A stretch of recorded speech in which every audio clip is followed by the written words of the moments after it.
Collins Nana Amwaku Junior. Ono ene atwa yen go ewo Facebook. Facebook streaming ya hu no. Enkeche na hu ni nyina. Videos, pictures. Collins Nana Amwaku Junior. Ya chinko no bremu. Internet kokra ya fesi obi anim.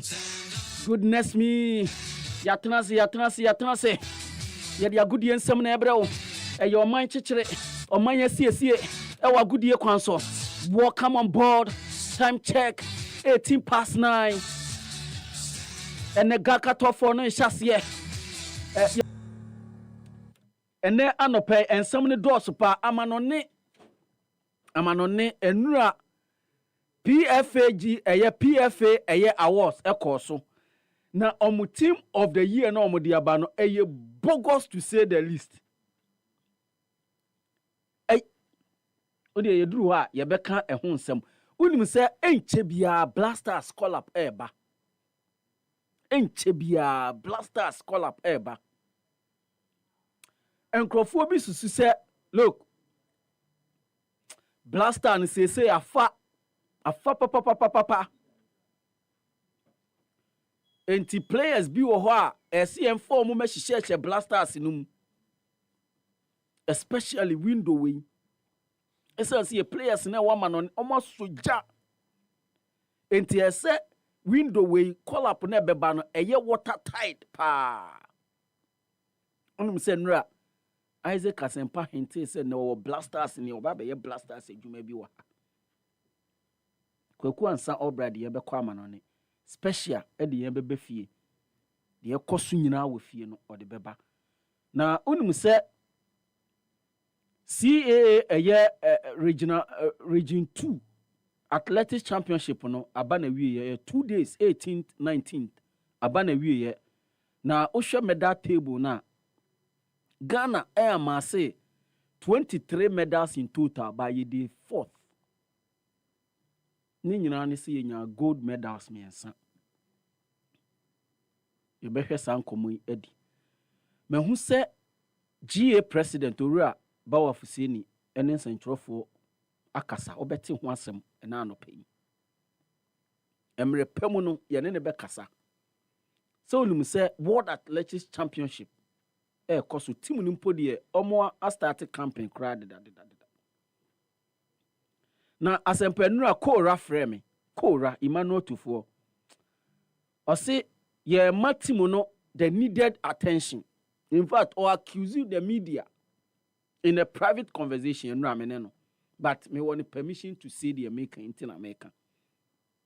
Or say, now other na your top athlete, a camp.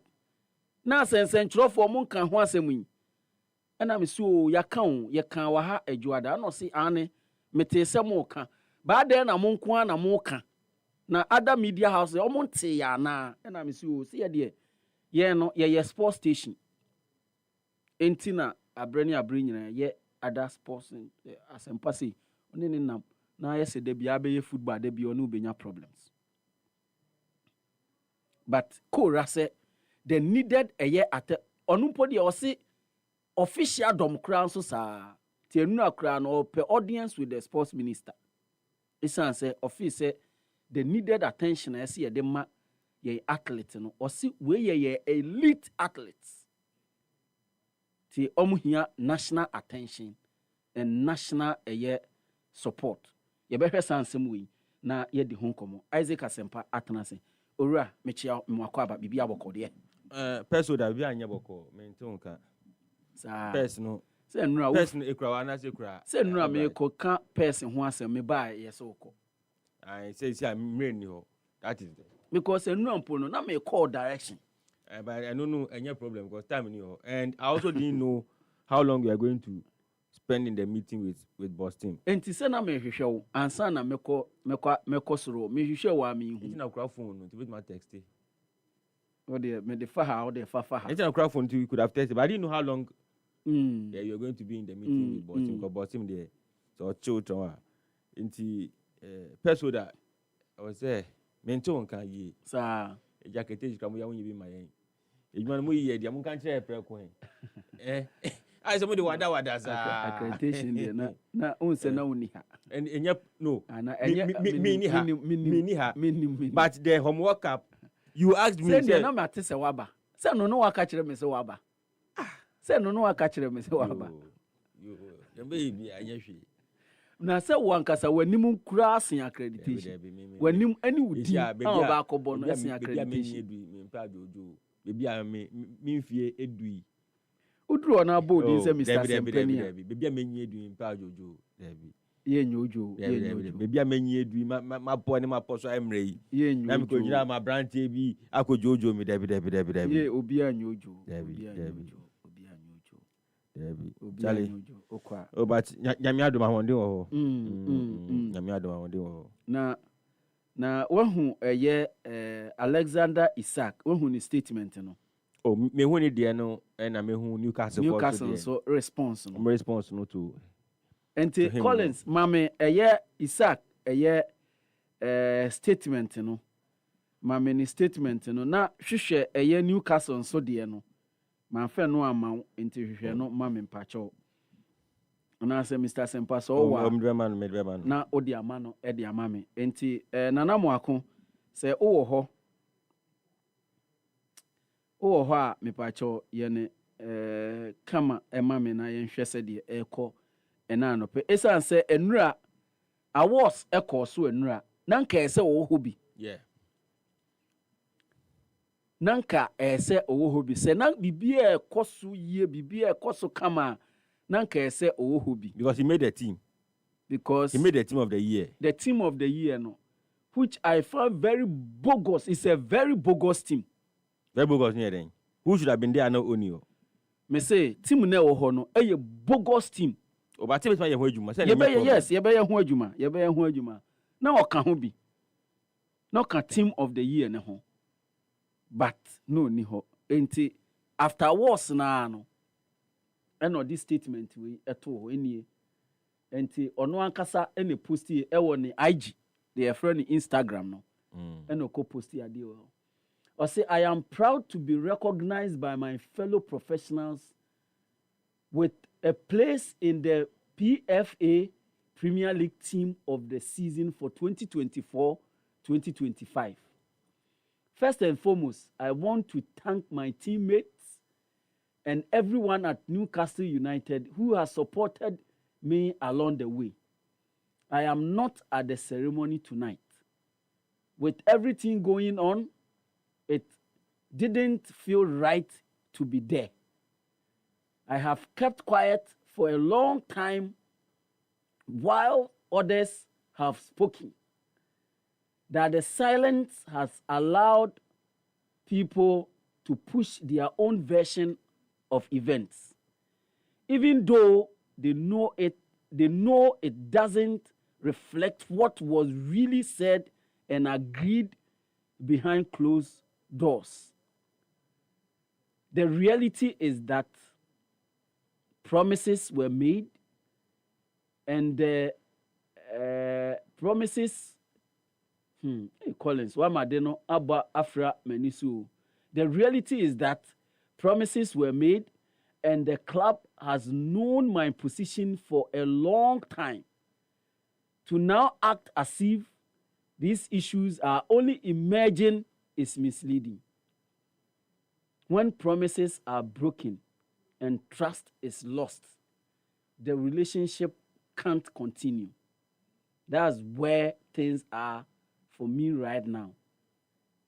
And why change is in the best interest of everyone, not just myself. Alexander Isaac. Now, owie ya and a Newcastle United in so statement ini. We are disappointed to have been alerted to a social media post by Alexander Isaac this evening. We are clear in response that Alex remains under contract and that no commitment has ever been made by a club official that Alex can leave Newcastle United this summer. We want to keep our best players, but we also understand players have their own wishes and we listen to their views. As explained to Alex and his representatives, we must always take into consideration the best interest of Newcastle United, the team, and our supporters in all decisions, and we have been clear that the conditions of sale this summer have not transpired. We do not foresee those conditions being met. This is a proud football club with proud traditions, and we strive to retain our family feel. Alex remains part of our family, and we will welcome back when he is ready to rejoin his teammate. This is a year statement, Isaac Asempa. Your content analysis and juxtapose your news reporting class, your content analysis and juxtapose the two statements and draw your own conclusions, Mr. Isaac Asempa.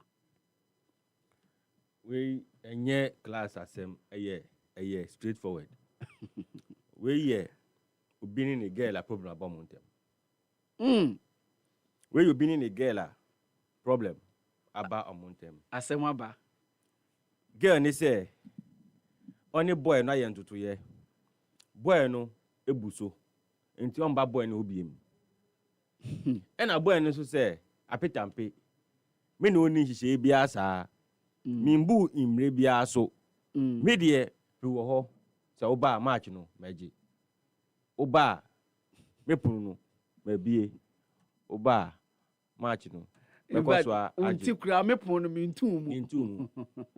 Oba na me ni fi kura de etna. Dan paso twem. Yes. Me de me nka se me ni wejai. Me de me wo ho. Nhyia me no wo no mimbu so. Sana asem na akoye. Isaac say asem ya ka me special asem bi o ye so me ntimi nka wa ha. UK dey na say Canada dey no. Pacho. Special dey say dey. Na good dey nyina either UK or Canada. And I said so konye bi o South Africa. I say December kwa no. Obeko. Every say okoye no. Oba ne I'm kind of saying, what take his seed? Yes, until December, no go so kakra. But the American the UK the no. That scenario we now. UK dey no bad down amoko a Royal Sanchin. Yes. You see, Isaac, 1 year, he will go into a problem if you don't wait to recover in the shortest possible time. Yes. That's how I see it going. Me won't say a cut towards that direction. Because fantastic player last season had I think he had the best season ever. Yeah. It was in brilliant, devastating form for Newcastle. And obviously, no. Now, Obe free Newcastle, I call one of the big clubs. In fact, United the 15th, right? 15th. Newcastle a place ahead of United. Nottingham Forest a place ahead of United. A lot of these clubs a place ahead of United. But the reality is that even when you are playing for a United club with the 15th now, O'Malley you profile cost return ball for Newcastle United. Definitely. That is the reality on the ground. So, Obo for Arsenal in there, who profile a cost return in Newcastle. Huge. Obo for Liverpool a cost row. Obo for Chelsea a cost row. Obo for all these clubs are. Who profile cost return for Newcastle United. So that is what Isaac obviously will take advantage of. But Isaac, when taking a measure in term, you see, most of these clubs, for instance, Manchester City, we don't need to be a papa now or main signings. Because not and that's what Pep are you good at. Or share baby all Sinto. Now Pep players are made to me fit into a system of play. So Pep doesn't always buy the best players available. No. But he buys the right players for the positions. So you can't say that players not the best players at their positions. But he feels that sometimes the right players to fit into the positions and play according to unknown style. Unknown style, unknown profile as a coach. Yes. Inti Pebble we need the anthem. By ending of June, we. Arsenal, now the target, the target by a proper centre forward. Number 9, proper centre forward. So, available on the market now 2, Benjamin Sesko and Jokeres. In fact, I tell you, that player paper here, Benjamin Sesko. He feels that now Sesko fit into unknown system. But Beto and the entirety of the Arsenal support base, Beto and the entirety of the Arsenal support base, Obiasepe, Jokeres. So Atete alone cannot stand in the way of the millions of Arsenal supporters and the board and everybody. Into Jokeres, Arsenal and the Jokeres. Into so every indication was that Jokeres and Arsenal need and so amope. Into we didn't know the availability too much. The availability of Abrante Isaac too much. In fact, if Isaac had taken this position earlier, Prince, Inga, there was no way Liverpool for out 95 million to go and buy Ekitike. There was absolutely no way. Saying kind somebody 60 Biaka and Wakoto Isaac. And then yes, if they knew, say this like if Isaac had taken this position, I clear some of the person corner there, and we knew that or available power. I'm sure that there was no way Liverpool ever spend 95 million because not Liverpool super proper centre forward. Because that we know no, and yeah, the other boy, Diaz, and so because he a proper centre forward, also Bayern Munich, and therefore, I'm here a proper centre forward. I'm here available on the market. Why no available? Available. But I do think that if there were several players available on that scale, Inca, Liverpool spending 95 million for Ekitike, no way. But available, the available choice is Nessa, and therefore. Kakane wo hono mo boy din nti also who fork out a lot of money to go and bring those players into na Liverpool explain Sas can go for Ekitike buy now Isaac who say hey tell Eddie I am you all the big boys akofufa players silly am attacking sectors no man take it manya wada a performance it was at that point Isaac yes say if some of the clubs there were available funds on the Akofano. But Prince, as it stands today in the Premier League, which club in there I can say over 150 million available that were Isaac? Manchester United are spending on a striker. I'm going to Benjamin Sesko. Arsenal are spending a pair Jokeres. Liverpool are spending 95. I'll go for Ekitike. Man City the on Haaland holded that. Chelsea so 98.9. Also kofa wato 2 in fact. Yes. Or the lap. Wato Pedro. You see? Inti he see one also available money no to spend. In fact, Isaac is a fantastic player. Obi Obenya ni bia, Obi Obenya Isaac bia no. One step ahead of the other colleagues. Unless say bia Liverpool for catch and say Beton free Newcastle. Probably that agreement also. Yes. Probably. And maybe of all the clubs now. And no upset a year Newcastle. Me Newcastle. Liverpool for now. Of all the clubs no. Almost still amunya be proper center forward I be on Beton. Me I don't even if you Ekitike Krane Isaka. There's not much difference between almost style of play. Sure. Because they are all ball playing center forwards. Very good and very skillful. Just that Isaac have a lot of power. A little bit of power. Very good in the air, on the ground, on the beer. Isaac air or foul more. And with Liverpool, no, I'm sure that I'm winning league. No, they want to go a step forward. I'm winning Champions League. No, as an account. So therefore, they are beefing up their squad. Looking at how the other clubs, no, so ABF or more teams, no. So we'll see Isaac a fine player and. The Akosuna, me sure say Isaac etina Newcastle. The camaraderie will still be there. Even with the supporters. Yes. Because one, we book ni quality players no enmity. Sure. We book team no enmity. We book supporters no enmity. We book team paying for no enmity. And he has indicated to them that team like they are not worth him. Like team no, emunye do say no Isaac no, baby we do no obomo. Nti ndey no, wa bro mo so. But the club is saying, say, as for him, he's one of us. We are family. We want everybody to feel welcomed into Obabaka. They will patch up. I'll be apologizing to the teammates. If they are fines, be a almost their man as a club, then they are to us on that can't be corner be because the point is that only Newcastle have a contract. So Newcastle into me said the abano. Into any you check contract in Musa na ko. You have to see out your contract. If Liverpool decides say, look, per the Akosubiano, say otana na contract no run. Even if say mobile no cry, tana contract no. Newcastle is at liberty to do that. On bet you Obiba. Yes. Born on a be say last weekend match the square now on count. Of course. He's been out to the team for a while. He left camp. In fact, he left camp. Yes. He left training. Yes. No more or training tour. Yes. He left. Wakoyi ni niema free. If you Newcastle, the amano wakoyi ni niema nyina free ho. And I don't know.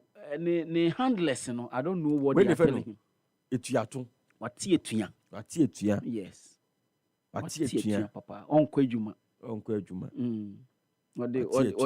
Odi ni tools nyina wa hanging the boot. The training way nyina wa hanging bibia. Ni nyina ne say the relations. They said you no account. Say there's trust and the promises is broken and it's difficult to fix. That is no. But Newcastle in the other was almost if you say very mature response from Liverpool. From Newcastle very mature almost if you say for us we are a family and families things happen. Of course. Ye nyina ye metrance na yenka and almost say one thing a Newcastle statement in say the Newcastle will be a promise and so be manako this summer and the enye no kore obi an kasa ankyere no obi an promising man is a promising and let's see how it goes. Ai mami mo we na yemra na yento aso.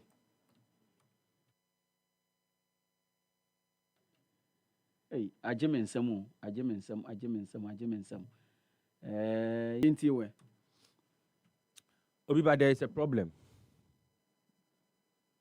There's a problem. And also if you can't answer and then Ibenya Inko Joseph. Yes, na we need the sound common. Mate. Obiba. Your football enya kono ana. Your ball no enya kono bi mo. Sana nkrofo bi susu. Inti akwa say corporate bodies, corporate organizations. Amunya interested na football bi mo ana. Your ball na ye bono. Enyo mo fe anase enyo mo akono. What is the problem? I feel say Prince sincerely. Meaning say in meaning yan obi eye dissertation bi ana say our dissertation na research work bi e dan anim opese oya. One thing I was say nipa no oya ebeboa pa na say the FA itself can commission a body to do that for them and to see why our football is not attracting sponsorship from corporate Ghana. Again, na your football no entumi attract sponsorship from corporate Ghana, from corporate bodies. And I feel that the FA must commission a body to undertake this for them. And when him say, so commission, that's who the challenges and I didn't see as in man air course so now. Ebe buama ya tailor ye nema ye no towards trying to fix that situation. Because umo BS manemawa. Now the person who make time go and speak to the obvious people we know, a corporate body say anymore more relatability into me easily sponsor a football not more no. Ni ko buso mo say die nti na bia na enka no. Na mo di sika hye ye ball nim, mo sponsor tournaments bi mu ni ade, but see ade mo nya biem. What is the problem? Die nti na mo nya ne saa. Na ya boni bia na se bibi na wo ho a de ne be ye ne de esi side na no se de be ya mbesa so aba back na mabe sponsor ye ball no ahodo na ye bo no. I feel that say it me yes and ma we nyina ye betumi nya ehho pumasi breb na yetumi get back those corporate sponsors into our football. In fact, the reality is that today things are a bit difficult in a part of the world. Say obi edini sika ebe sheni memusa na ya na edin kakra. That one they must admit. But also we must also know that now it is more of it should be more of a partnership than sponsorship. You see here, into nipa who say more of a partnership than a sponsorship. Say a sponsorship say no the news can ebe gum. But the partnership ni say ye nyina aye den ye boa abuild this idea we. Into who ye say no na me so me ye say. I feel that is where we should be getting to. The na make us answer mo nyina. The President's Cup na ebo recently no on the 6th of July no. President's Cup enya a lot of sponsors. I don't know if you follow ya. Sure. I think I was even there with you. President's Cup enya a lot of sponsors. What actually happened was that because of the President's Cup, and the same guy can organize it for and organize the President's Cup. But President's Cup enya a lot of sponsors. She sponsors now I will be good President's Cup on this one. Ghana Commercial Bank, MPA, Ghana Gas. I think I saw Engineers and Planners. Yeah, Engineers and Planners, and I saw a lot of these organizations. What can GTA? GTA more near the I mean but at least, and I even Regward. Yes, Regward. No, I'm also account. Do you know why it was easy to sell? And among but do you know why it was easy to sell? The president. Yeah. And the president. Charlie President's Cup. You don't even have to talk. Because the one who has given them the job, your bonny cap, it's all they all want to impress the president. Sure. And show love to the president. And it would be even difficult to sell President's Cup to this body. Say, I'm back, Eduji, Charlie, your President's Cup, MPA, Charlie, Monji Kakra. Ghana Gas, Iran, Charlie, your President's Cup, Monji Kakra. Sure. Reward Kofi Abani Nimuno and is a big business guy, but engineers and planners here, presidents, Ninia, yeah. In some person Ninia then, in Nimiguase. Remember, as I say, through the office of the president, a mandate, Sports and Recreation Ministry, to set up a sponsorship committee. Not very was part of that committee, Yes. In the president, I'm an but the president, that one, this began commercial bank, they had a lot of sponsors. But now the reality has dawned on Gaka. In the President's Cup will be a top 4. In the same way, I'm going to Namuko sponsors, Prince, no sponsorship for the Gaka top 4. And there, Yawa when they say, we have our 2 most glamorous clubs playing in the Gaka top 4 this year. Accra has to focus. Asante Kotoko. And these 2 clubs alone, Prince, these 2 clubs alone. So I'm going to put a friendly gamer. I'm wait to know it's enough to get sponsorship for even a friendly game between these 2 teams. The weight and gravitas of that's the ideal situation now. Yes, but in reality, and yes, you see. So in terms of the gravitas of these 2 teams, and what they bring on board in terms of fans and numbers, some about friendly game, it should be enough to attract huge sponsorship for corporate Ghana when these 2 teams are coming to play in a friendly game. And they yedi gold stars any how to fly and scratch. As I'm sorry, can't we? 4. I'm be ball or play or 3 games, but no sponsorship. So it begs the question: say, why is it that your best teams airborne into no organization is ready to fund or sponsor them? Are they born no? And now, come Ghana, any engine who be a moana. Are they ye be a money engine one? Yahya mo boni bia na bibi wo wa ye nim. That is why I said that the FA must commission a body to do this research, and me make my suggestion what say. They think they have not done that. So say so they find this. If they have done it, they can do it inwardly, and still the problem is why you're not still problem persists here. Then it is a big issue. We make to commission Dr. Isel, Emmanuel Isel. We to commission Dr. Emmanuel Isel. Amana yamomo. Simple cry. We are not there commerce stress. Can do a proper thorough research job for them. Now you to me unravel why corporate Ghana and you're interested in sponsoring tournaments your football no airborne. Because Prince, me I am impaired nostalgia too much because Canada air sponsor top 4 no na we sponsor top 4 no now we sponsor top 4 no. Today things are different. You understand? But tell about top 4 has no to work on there. All town should not be too difficult. So Obiba Sikaka create a shame. Nipano knowing the kind of mileage Obinya because of the following hearts and protocol have no. Now say Okotona say Obia and Toa. Then it raises a lot of eyebrows and it raises issues. I was say at that point no, yen nyina yema ye nibre. Na ye say no bibi touch ma e wo ye ball na ye bonim. Bibi touch ma ya nhwe ansi ano a Prince. Ebedo bi no.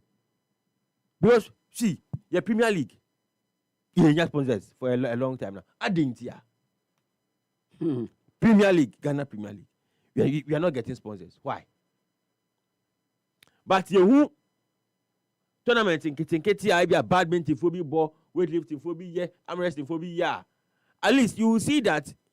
See, the only thing that they can say is that the magnitude of money you need to sponsor football, no, and you're the same now as weightlifting. As weightlifting, and I say arm wrestling, and I say yes, it is true. Badminton, and I say tennis, and I table tennis. It is true.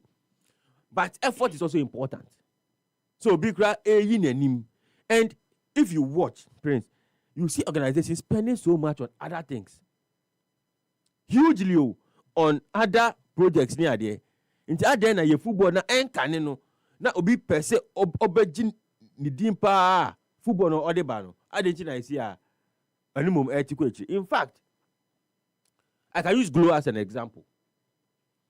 Emra na Glow na adwen say opese obewura Ghana market ni mu no. Dey na Glow for use here. Football. Before even Glow decided to see transmit extra Ghana no. No man started then sponsor the Premier League. Huge sums of money. Huge, $3 million a year. $3 million a year. That was huge, eh? Very huge. Internet clubs no more kakra. And even before they came, na omaji dini wo bebia.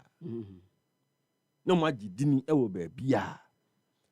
Inti se sanima we nyina ade na nei no. Ye nya obiama ye be top 4 has Kotoko Gold Stars Lions ye nya obiama amani any headline sponsor of this competition. Inti there is a fundamental problem, Prince. Say yanhwe an solve yanhwe ensi ano yanhwe ampa ni puma sibra. Ebedi baby no. Ebe kosu see ya na affect ye game no. And I don't believe that corporate bodies anywhere almost can say expend on sports. So there could be a fundamental problem. Yanko to the remote cause of the issue. What is the problem? At the end and first, in your sponsors. Mamoba. Now, even you believe in the technology in the advancement in between your proper coverages near the no. At the end, a name no, yenya obias or unity of a sponsor a competition like the Gaka Top 4. Which previously was a man for a kohun. Yeah. Sponsorship. A daso. Yeah. Yeah, on the quality players from the top 4. Mekai Emrana, the elections ever cost no. Mekai Mr. Jonathan and Isaac Kumsin. The two of them were contested, right? No, lead contestant. Mekai Muno manifesto. Omu promise omu make here. The top 4 will be attractive. Attractive sponsors. But you're not really seeing that today. Inti, where the early days yet, media can pardon them. We can pardon them for this particular one. Because the administration, when the first time I'm organizing the top 4. President's cabinet, I won't give them too much credit for that because I've already stated why we had so much sponsors coming on board and where do even those sponsors are coming from? Obvious. We are Mwanga Samodia, Mwanga say a promo Jenia sponsorship Rabano. Sponsors no Emma. It's a problem.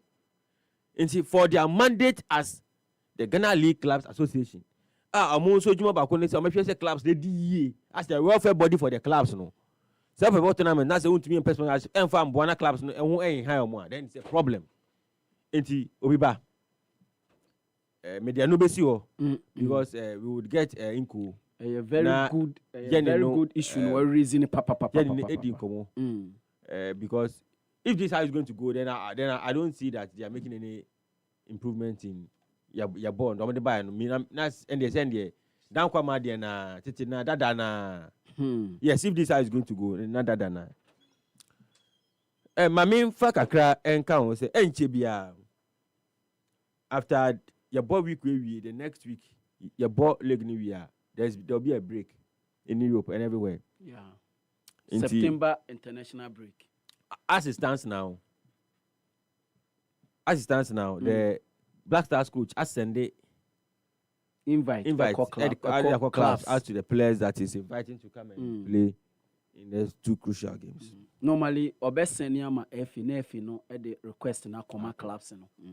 Mostly they want the clubs want to have 2 weeks. 2 weeks, yes. Ahead of time, 2 weeks there. I would say Obiba. Yes, sir. These are 2 very crucial games available in September. Yabo against Chad first. Away. We are kete 1 p.m. Omo chie jina Chad pa. Yes, 1 p.m. 1 p.m. And omo airbo game no. Ewo mo new stadium omo 50,000 capacity stadium omo is fantastic stadium Chad for no. AC. Nti omo dey eko be stadium na no. We are now on the 8th of September. Monday, at the Accra Sports Stadium. Ghana and Mali. And so Asia. 2 very crucial games. Matisse and the Cup for especially Accra Sports Stadium. I hope that and it's on my way to say inspection now. On match say Sintoni and Nemibo correct. Match say fix it. But in there me 1 minute point I may making a year on the kind of players coach afraid for this game. This game is so crucial. These 2 games is so crucial to our qualification to the World Cup in 2026 or US, Mexico and Canada. Say, young to me and 5 games we in the agro. Yeah, to me, if I start 2 games with India, grow, and me sure say, of course, Otuado so he knows what is at stake, and any idea on so the games with Ebedia grow to be fair to him, because obeying him, what this game means to the people of Ghana, what this game means to Ghana, that is why Obeka any chat ball, I can't know. People have to break the gates to come and help support the Black Stars. It's a transit chat for no, because if I say you co work up, Ghana need be a person Ghana co work up. Before you na person gonna call work up no obi a person gonna call work up no nti now the onus lie on the head coach on the kind of players obefre for this game. Interestingly Ghana players no be na e form pa yes Shelix yasi ya be na form pa for a while now. Joseph Pinto has not been part of the team. Now me say there is a bit of weak akra on Otuado because so what happened? Wankobi, right? Joseph Pinto. Yes. Yeah. And I think there is a bit of weak akra. But I hope that with the experience of Coach Otuado, with that experience, I'm managing players near even from the academy near the end. He knows how to relate to players, and I want to believe that Joseph Pinto is part of this team because of the form now or one. You cannot overlook the form of Joseph Pinto. I don't think you are far from right. You cannot overlook the form of Joseph Pinto. I was squad name. Say, one player I'm also very happy about, Fatau Ishaku. After only a very, very bad injury. After ACL, no? Very, very bad injury. but fortunately we recover well. The age on the side pa. Inti abuano. I say last time me try say that me ACL. Last night I say that me ACL. Surgeries no. It is no joke. So obi could be pa na one video pen. Yes, break your heart. Yes. Inti age on the side the tissues no grow in them. Abuan amane heli and he's in very very good form. You Antoine Semenyo, you can overstate his form. Free last season, I was on the brand new season. Kudos. Confidence now Kosro with Peja. Thomas Depate, VRL, playing well. Inti, at least the core of our players, no, ebo. The only place are more issues kakra. Your players no more hono. Prince, to be sincere, players you need almost hono. They're not playing. Yeah, center backs, no. Alexander Jiku, any Seriki, they are not playing. Mohamed Salisu and Alexander Jiku. It's early days yet to do. But once I say, oh boy, a wow, be brave. That's my only concern. And we can't even say that because as a league, they've not played in it. And unti Yankofa an entirely new set of centre backs to come and play in these 2 games. That will be suicidal unless those players are not available due to injuries. But some are available in Kwadia Obiba. Those are the players that we can bang our hopes on today. Some to Abuayen because of the kind of experience and exposure or more and Obanso, at least for Jiku, is able to deliver perfectly.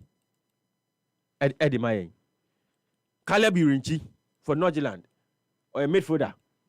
But the last time I buy another ball right back, you will say he was very, very good. Your ball UK against Nigeria and then Trinidad for no.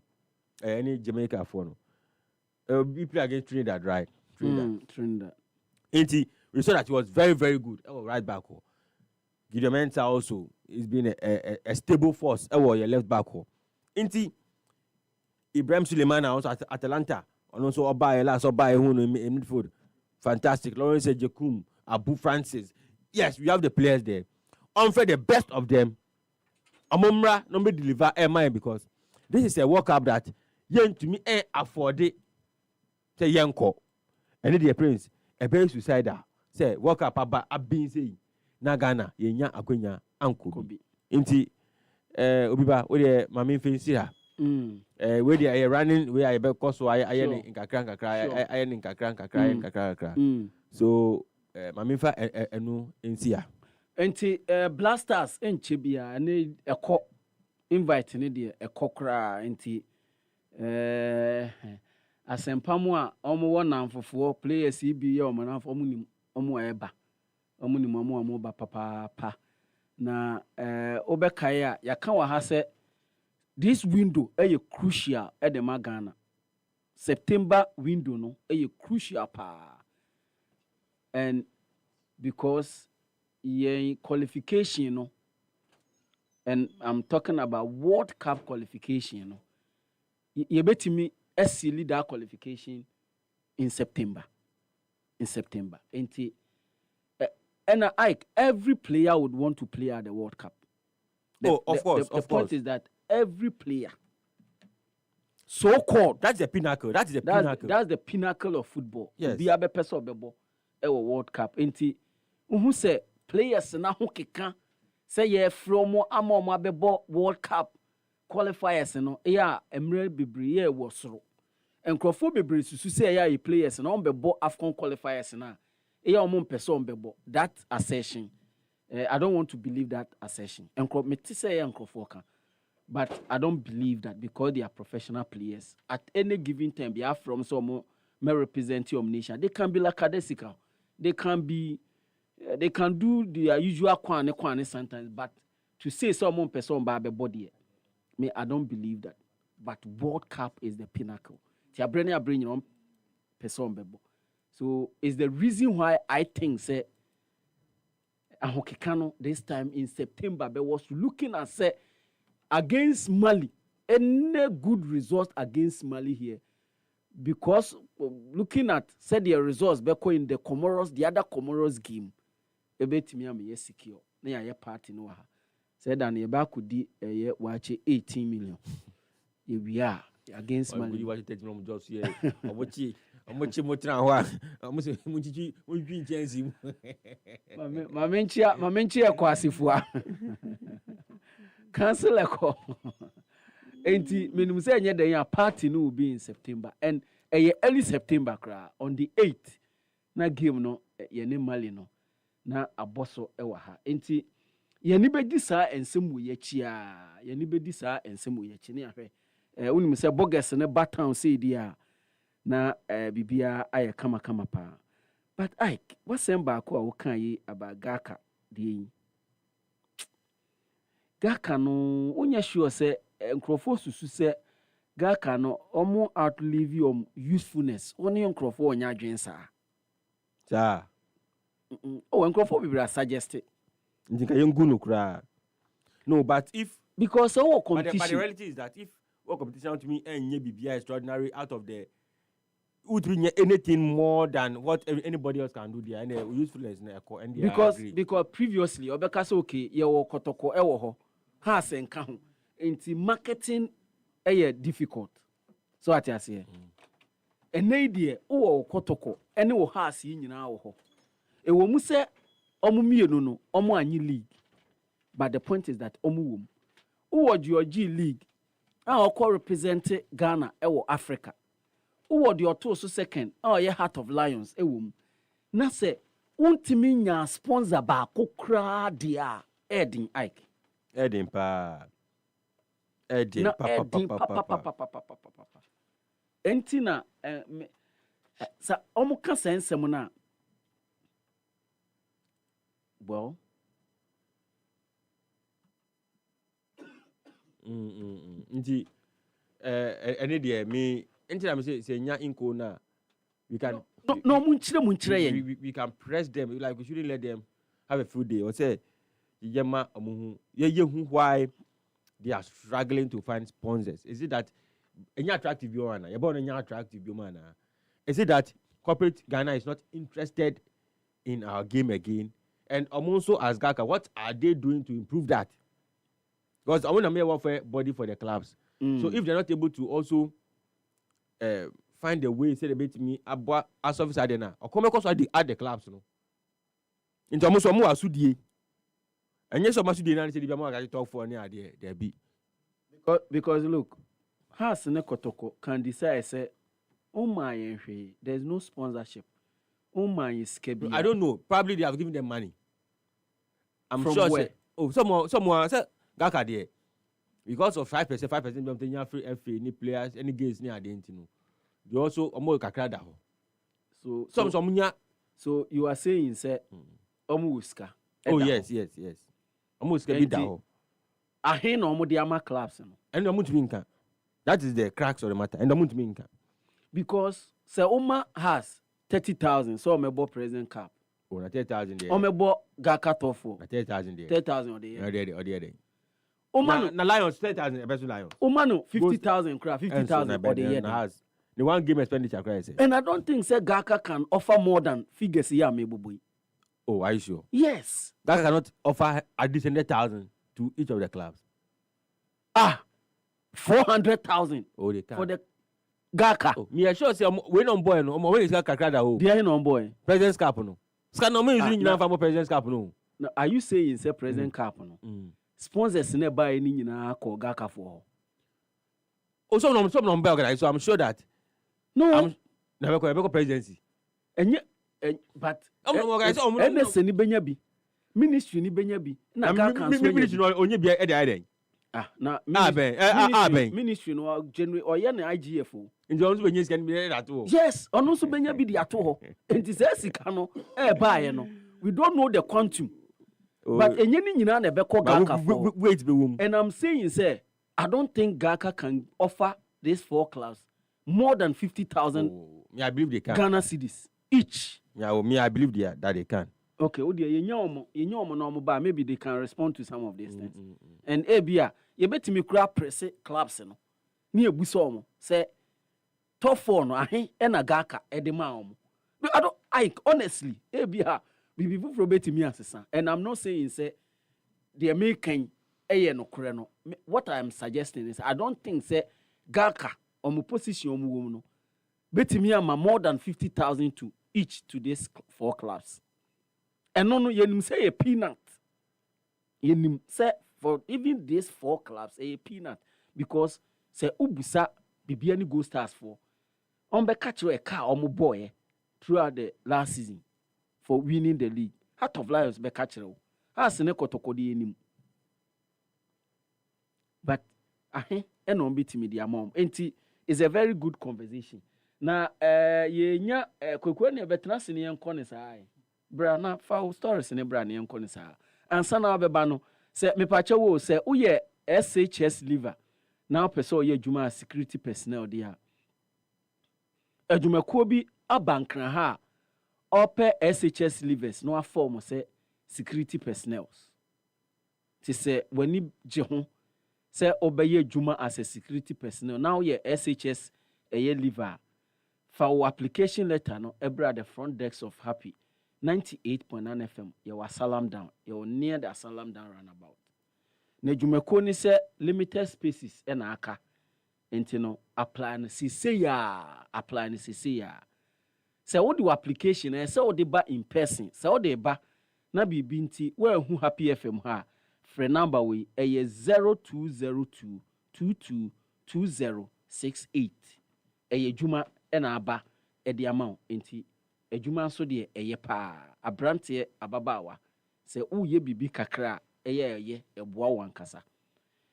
Unim se jibu Isaac Asempe no ka kire mi se o se oduru Nairobi no ohun jibu omo office tafa ewo Nairobi chese no ye Kenya no na nye ho nko a ene Ghana nko a no omo wo uyi Kenya ene Ghana omo wo other 7 African countries omo provide insuma corporate organizations ne corporate bodies ne edwumaku ahoro enu abi na omo ye ewo Ghana ha. Na Ghana ha no omo baaye no omo nya site ahoro bebre baby ahoro bebra omo anyenya offices ewo ho a omo 7 crofo ewo ho ne Ghana fo ni ye pa. Airport omo ho North Legon, Adenta, Usu, Asalam Down, Dansuman, Sotium, ene Madina. Baby amabobo obosu yi nyina se opese obeye distributor anase reseller. Se o ton omo niema ni bi ejibu niema ni bi omo dispenser bottles si ene omo dispenser machine si ene adi nyina o ton bi wo ho nu anya mfaso a frɛ number yi 0302 528 669 0302 528 669 jibu a better life. Na mama sanka was say Happy FM Valentine Mass Wedding 2026 no eba. Are you ready to say I do without breaking the bank? If question we yes ana ane dia na me kanfo Happy FM Valentine Mass Wedding 2026 the amount with just 1,000 Ghana cedis per couple no ubenya the wedding of your dreams.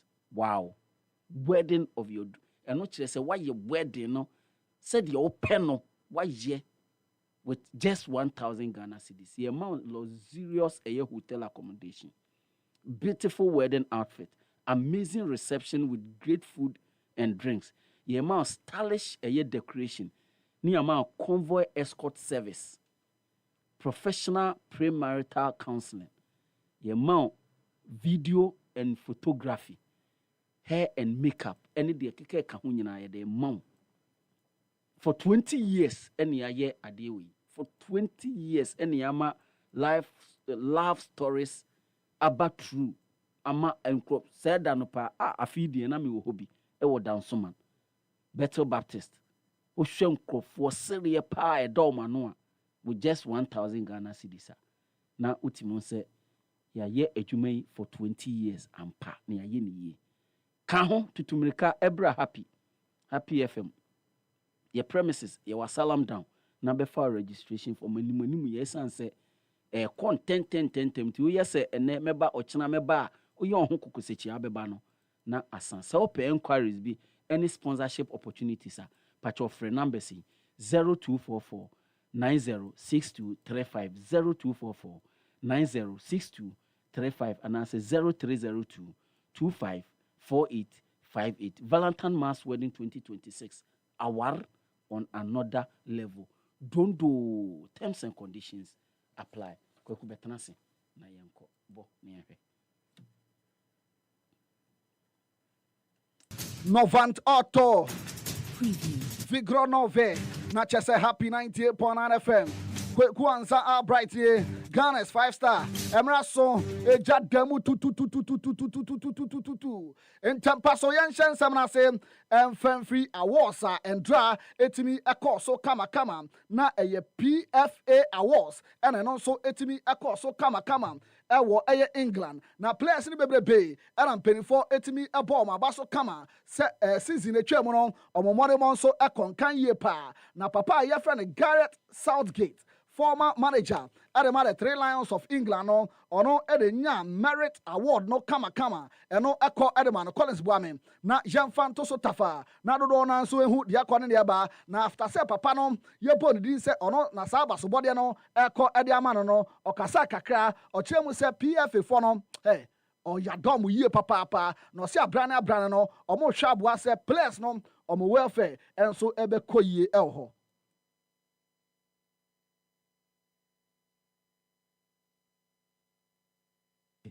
Say and also ebuakem honoma ya prapreche ye nyane obomofo ekonwura bia no hu na oka honom now yanto aso Mo Salah ena dey ono so omo pa no say ono ne abemu a ono so ne modebo no ekon kan ye pa best player emema na fam e the Premier League no mo eno no so etimi 90 for the third time Mo Salah enso etimi atinkunimo ho na Mo Salah enso ekasa kakra o say abasubodi oma bono no enya dia ofa ne trasa keke o osi nani agiye papa se nei ono so etime gyan nan so abo adwuma mampenifo etimi abona baso na osi season na etwam die eno ne the best season a ono so agyan sensan so esi akan ede ama Liverpool boboko no na ebisa ne se moi wo Egypt Misrim no na oda so dae se nei onso betimi abeje ato aso miensa na o se hwe Africa enya dia wo Africa obeti nya sa da so no da na mmom unya akwanya ba Europe na uboko enim na fempo ne mono ekonkan na dodo na ebo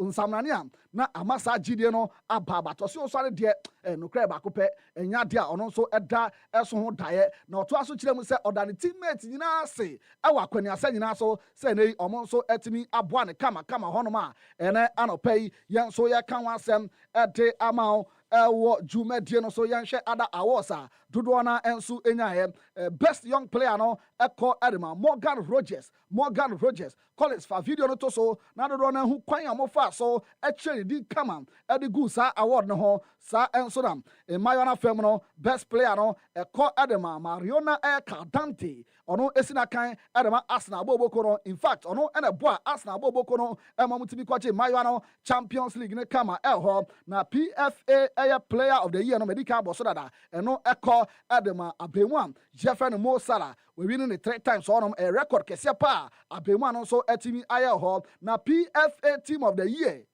na PFA for no so baby ni many omonya adwon o hwe best player na Bruno Fernandes na ne di wom but yesha team of the year na ne di enim nti criteria ben and omo use ya omo selected say one of the best players or and also then komo kakra and also ekoso Europe dodo na and so eka wansem na team of the year no say enetie Matt Sells esina kan the man Nottingham Forest so ne goalkeeper season etwam no ne moremo ekon kan ye gina goal post no ye saves ahodo the man Nottingham Forest boboko no Virgil van Dijk Liverpool ni di Milos Kekes AFC Bournemouth say wako remo Liverpool aso William Saliba Arsenal Gabriel Magalhaes Arsenal Declan Rice Arsenal Ryan Gravenberch Liverpool Alexis McAllister Liverpool onidi Mo Salah Liverpool nidi Alexander Isak Newcastle United nidi EPM NFM pono Chris Wood Nottingham Forest nidi enso etimi EPM kama mensan embrobro so emfa ma na hu dia kwane ne ba Matt Sells Nottingham Forest Virgil van Dijk Liverpool Liverpool, Milos Kekes, AFC Bournemouth, William Saliba, Arsenal, Gabriel Magalhaes, Arsenal, Declan Rice, Arsenal, Ryan Gravenberch, Liverpool, Alexis McAllister, Liverpool, Mohamed Salah, Liverpool, Alexander Isak, Newcastle United, MFM Pono Chris Wood, and so Nottingham Forest. Into PFA force winning Manchester Baku do Bakwa. Season a chairman, so Omodemano, a concan, Quenya Sanina, so nafa, Papa, your friend Pep Guardiola picture to so mommy. Pep, could dream a bodging in night, Jibby Biagu, and I said, Jeff over the episode said Pep. Now, Eban is saying then the influence, and they walk drew a bodging in Nagunosu. And the Baba no su. Maybe I'm on for super special. The Baba so we and fatal die. We dear and fatal. And indeed, also 18 year old dreaming in our Collins, Mamma. I don't want a bampa and a mustard, we ain't gonna the noom so full. Pep Guardiola, no, and then come a and also a front of Bana Pep set. And then society, a woman. I can say, a brand, so you be just to impress. Osu be wo bi na akotena bi a restaurant kese bi na waje chicken kese pa salad kakra gu nkyɛn se na special didi no we kakra gu nkyɛn enye se bi a ne sika bi na aburo so anase oginani o o se bia frustration ha nipa no na nipa no so akotena o se abrana ebrim kwa timi ya sa neama no e de police omoma omo so etimi awo omo eho se na be ya adwendwene bi entimi enkom so eho no ene ne kakra Pep Guardiola enso e de atodwa ne krakra na ebisa se pepe wo be pie mo city no players bebrebe ene we jom kwan eko David Silva mo Kuna Aguero mo ene company mu nyina ye players a ene wuti jom kwan emom koye na aya uya unya na hogro so anose da bi o hwe kwagu ansa eye se minya na hogro so ebi wa me dia wo me hu especially Kevin De Bruyne koye no edu baabi no na ha ne pa but o se abrabo de sa na te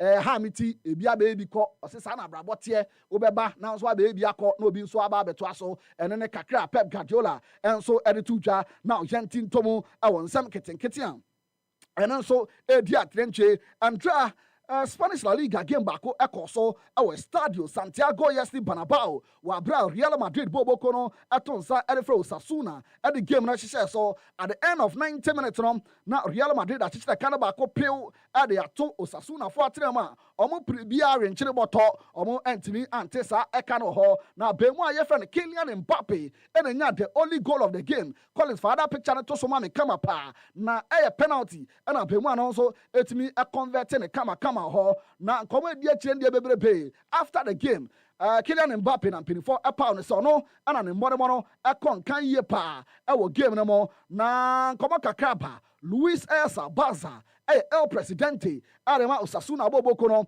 na wakasa kakra dia fa penalty no ho o se nukra nie nukra ba ko pe apeni de na ya pe Luis Elsa Baza President arema Osasuna o se apeni de nya dodo na kan de ono mo nyache o se a clear penalty there was a contact into referee nya correct na o se be bia oni referee nyache red card no dey show defender no o se no de emu awem pa o se gayelo bi de ananse bi a verbal caution bi na o de ama player no ho but red card de o se nya red card but penalty ni de penalty a referee no so enya na 110% correct ho na Xavi Alonso se anka entro bi ase adagule no ohia more minutes also be man more minutes pa Xabi Alonso or Hadrian or so be man more minutes say be abema so e ba be ginam say one of the important players Madrid and so ho na no ene kakra no so e de PH na Rodrigo Andra abema na nsa nya kwanya nsi akan ho ei bia Pep hwehwe de ni na mo de ne trata bench basa san edu ba bi na no ma eten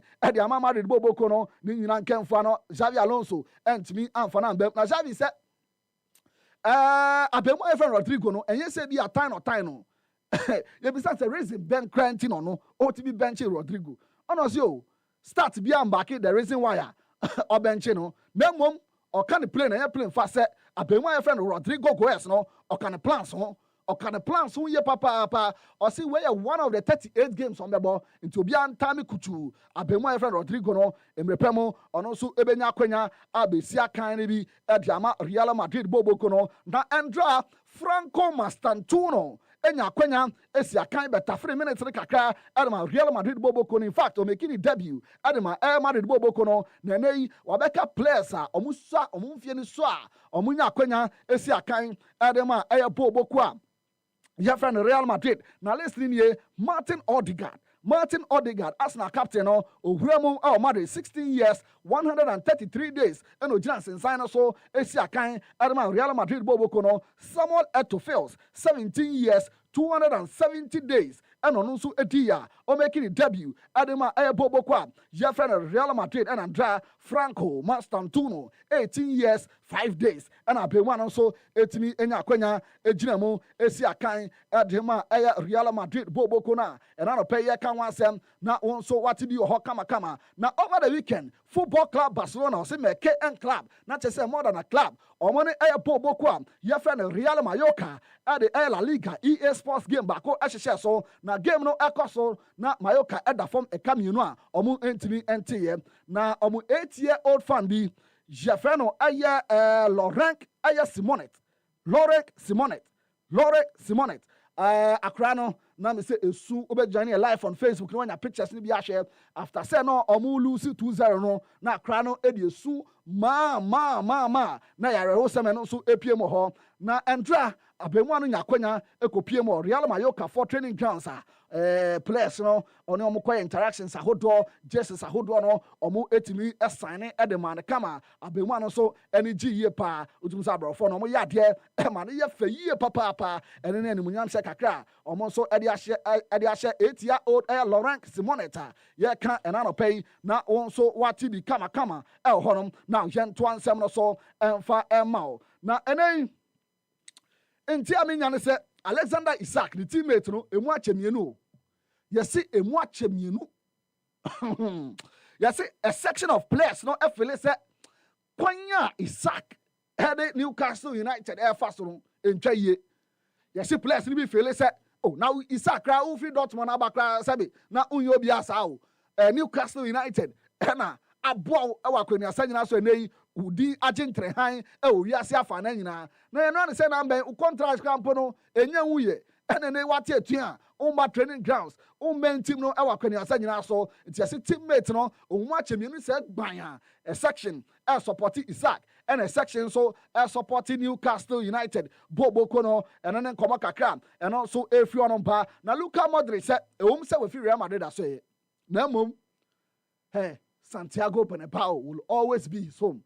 Or say Santiago Bernabeu baby na ni ji ho ye papa nti enei enya dia Madrid won sem ebetimi afini mu even though so sinakan edema AC Milan no na Alvaro Carreras no endro nya kwanya Excellence sign so esi akan edema Real Madrid in fact o making the debut ho na be mu anu tumu sampa o show glimpses of a modern day left back na just say ball no pia kwa enim e defend ye enemu nkoreba na o say na hwahoa ene depa so no so enya akwanya agina mu esi akan ede ama Real Madrid boboko no o say mrebi ntam na ene die so betimi esi akan ede ama Real Madrid ntia am say no na abamu ede ama ne kama ho nti ene ne nsama Alvaro Carreras and so ede atujwa now gentin tom kakra US Open na ashas no na unim say for the very first time ye bo missed doubles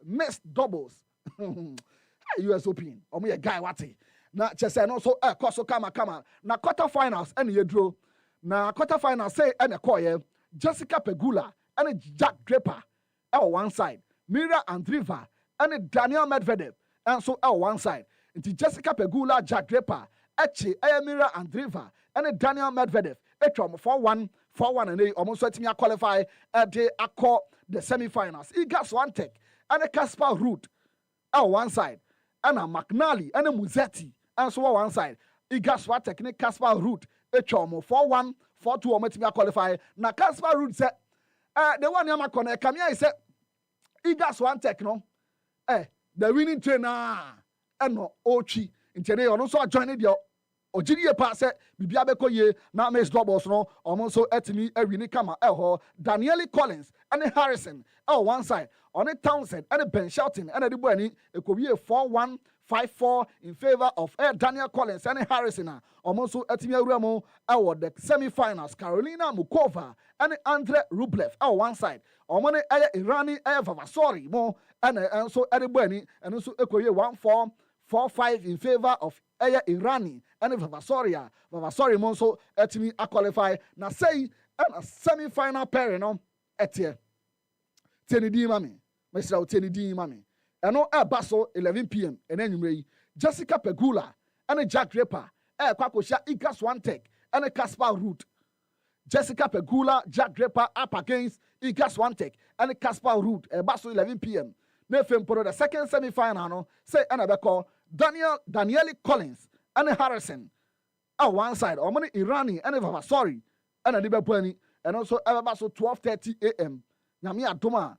Echina anwachi and then also so kana channel so say Yannick Sena de Sena and so entimi anko giramo e the mixed doubles no bekaya Cincinnati finals no onya fever kakra amana entimi enwini sa game na so entimi enwie game no kra e ho no ma ono so etimi retire ntino na yi abemu an say ojuju na bodwumu na efempo no wahwa abo ase obetimi ahura mu e the US Open proper no so e de na hoden abetachi na yesese na Cincinnati finals no na ewiem bobre na 38 degrees Celsius ye no o se wo ye papa nti obi a wanya fever na efempo no ewiem bobre nso enko ye de otimu sampa apemu a friend Yannick Sena ono nso etimi ebre ye pa ye be gina we so na ye de amanone nsem no asi na efempo no Prince Obiba Poakwa Brown e de show no atwa so kama Obiba special Collins very hard.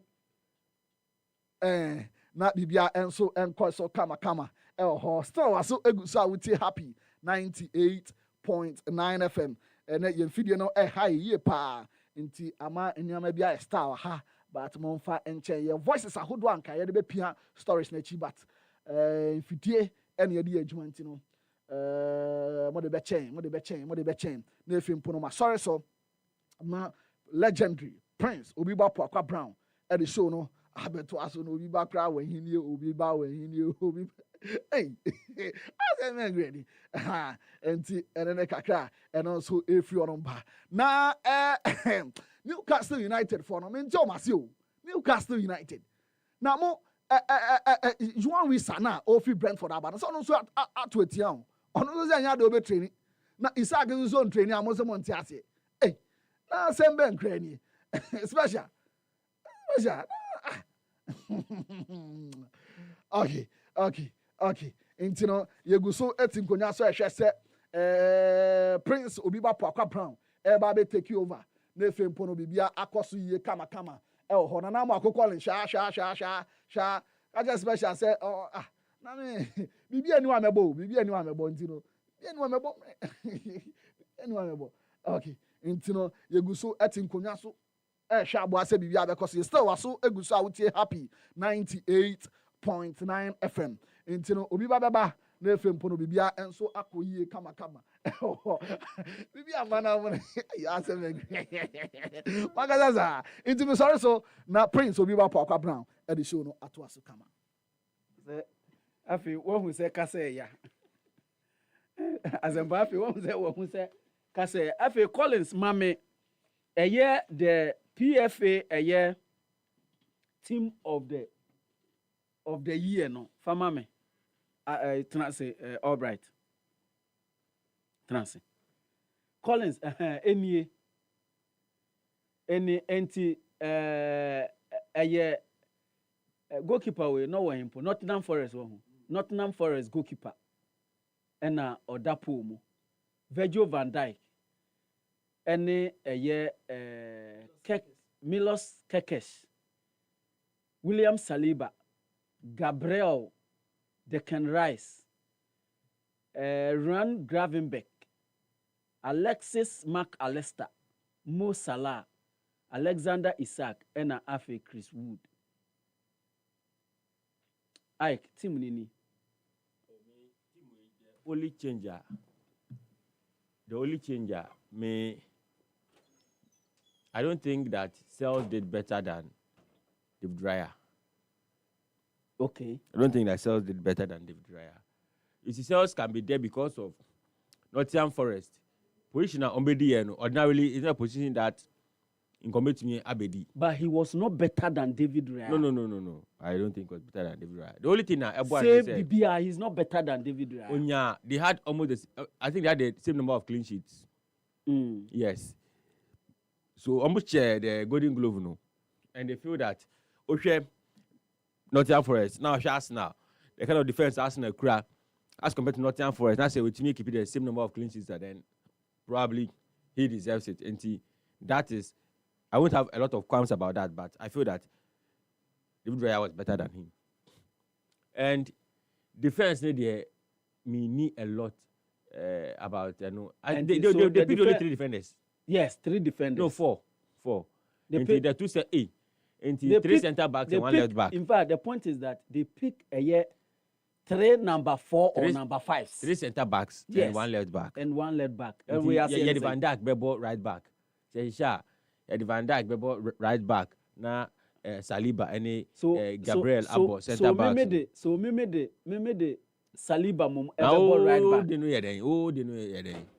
They know free. Based on them. Based on what capacity now? The Saliba cover right back. Now, also based on capacity, now the Virgil van Dijk cover right back. Based on capacity, say, Amutu Namabo together, Enya the most clean sheets. So Van Dijk also piano ko echire no cover right. But there's no way is who I've not really said that. is the best center back in the league. But last season, I wouldn't think Van Dijk was the best. Even though they won it, I don't think he was better than Gabriel Magalhaes. Even though we win the league, I don't think it was better than Gabriel. But you remember Gabriel Pry? No, but even with the injury, I don't think that Van Dijk and the dodgy tackles was better than Gabriel Magalhaes. They be not the tone or dodgy, wait. So I don't think so. In fact, there should be a right back, your regular right back in this team. Sometimes happens.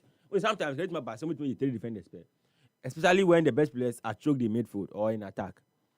They can make you be from the be ashamed. To an exceptional right back, but you have very good centre backs. Look, therefore, the only one is I don't also think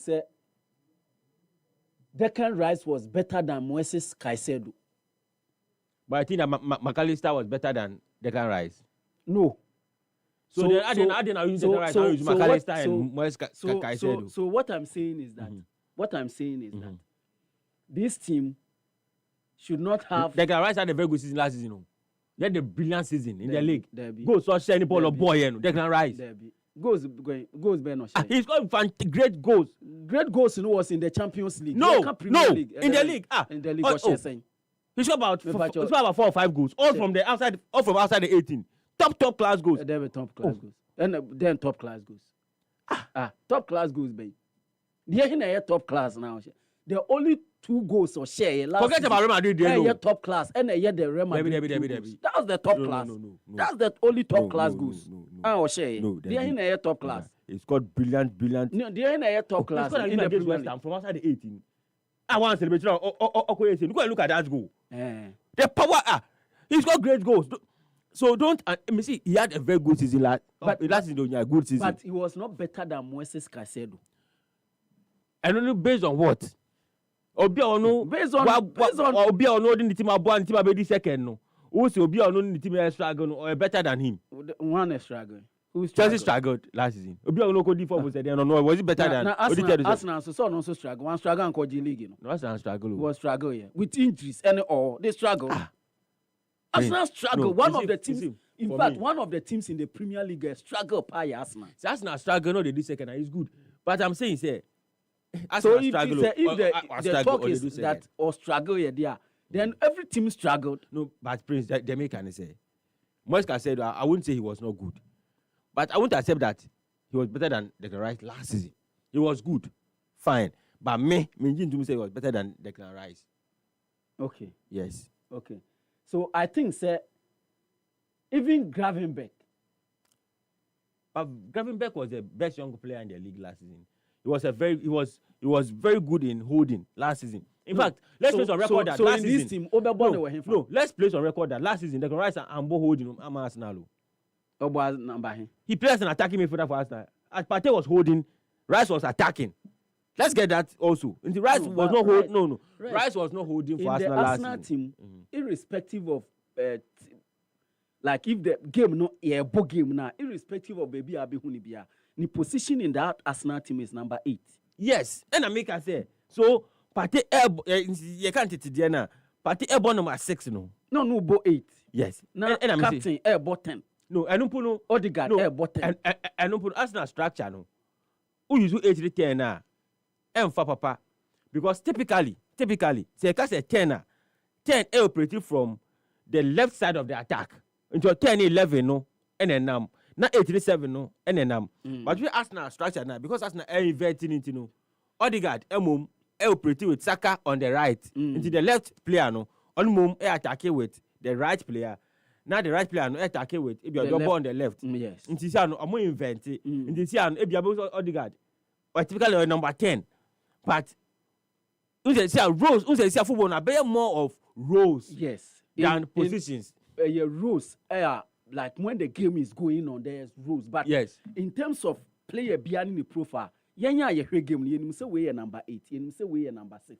But the coach can decide to give roles in the team. Sir, typical number 7 no we know. Assistant. I also into this team. Because position there is Obe but he was holding for Liverpool last season. He's going to be holding. And so per this way, it shows that he was the best holding. Abo 8. Now, the 10. Abo 10. Okay, Rice 8. McAllister 10. Because 3-man midfield.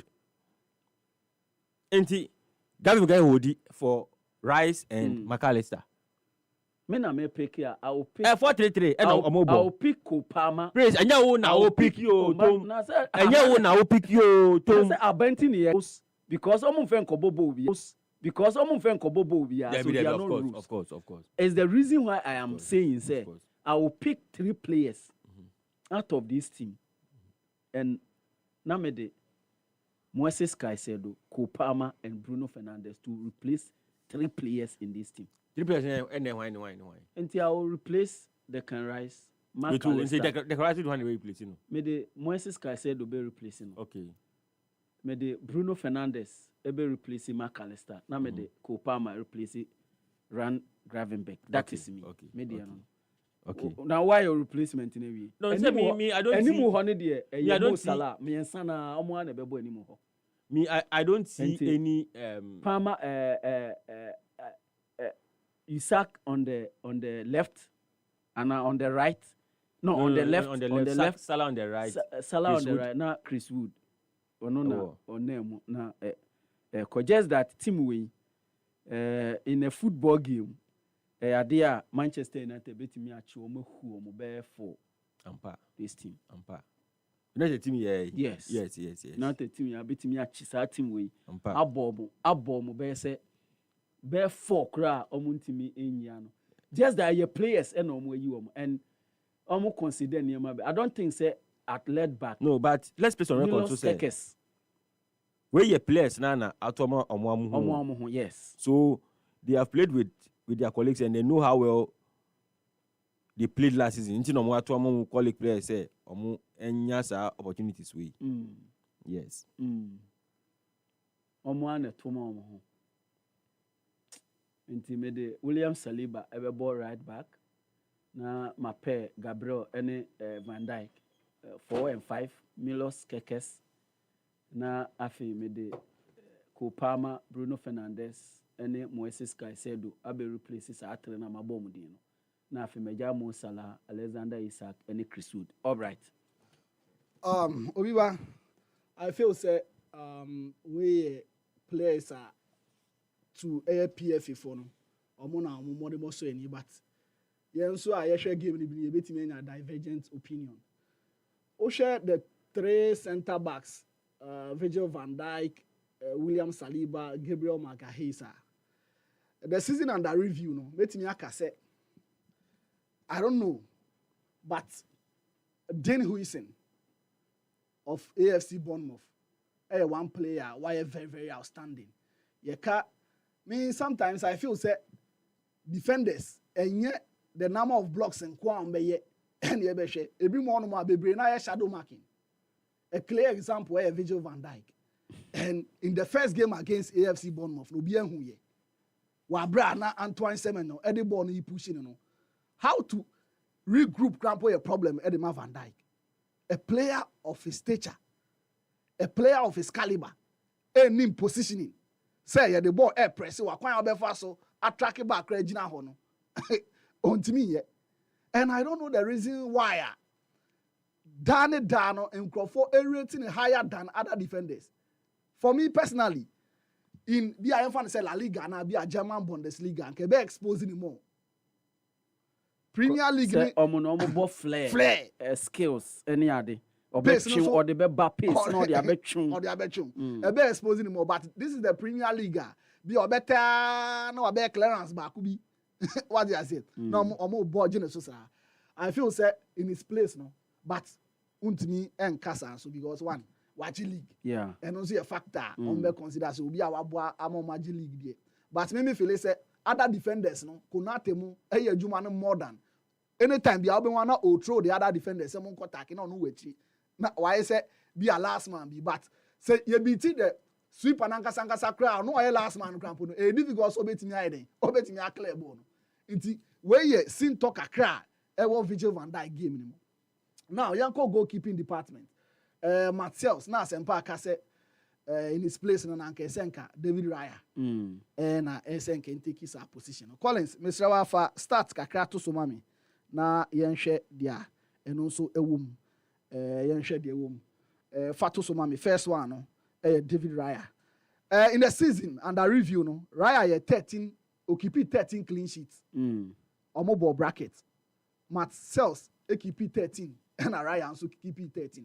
Most of the time, but I can say clean sheets. Who the clean sheets a judge goalkeepers are. Who be mistake. In Pepe, no, who the year or starter say when a good goalkeeper based on clean sheet away keeper. Who be mistake. Because yenya keepers are almost share than good sir, but almost to be keeping clean sheets. So when you good defenders are, it's me boy a shield. If you want in the game, can be a short and back also. Be a bear 2-3 big keke. Na also. It doesn't make you a good goalkeeper. Osha Marcel sir. Osha total shot away savior. Comparing it to Raya, why 147 saves and in the season. Raya 76 play. But at the end of the season, Obiba keep it 13 clean sheets. So this clearly tells you say, Bossa a corner swa or savior was more than Raya. Nigeria say PFA for no consider as our reasons when you 19 of need to go post because Raya in the Champions League, in the Premier League, no, why super and the Obiba and me undisputed that fact. No. But this goes beyond just clean sheets. Meaning say American what you say. Matthias. Na basa o keeper be Victor Valdes. Valdes. O the Valdes compare then Ike Casillas. I know Ben the baby. But be a season bet me and the goals are Valdes ever considering it will be lesser than Casillas. That doesn't make Victor Valdes better than Casillas.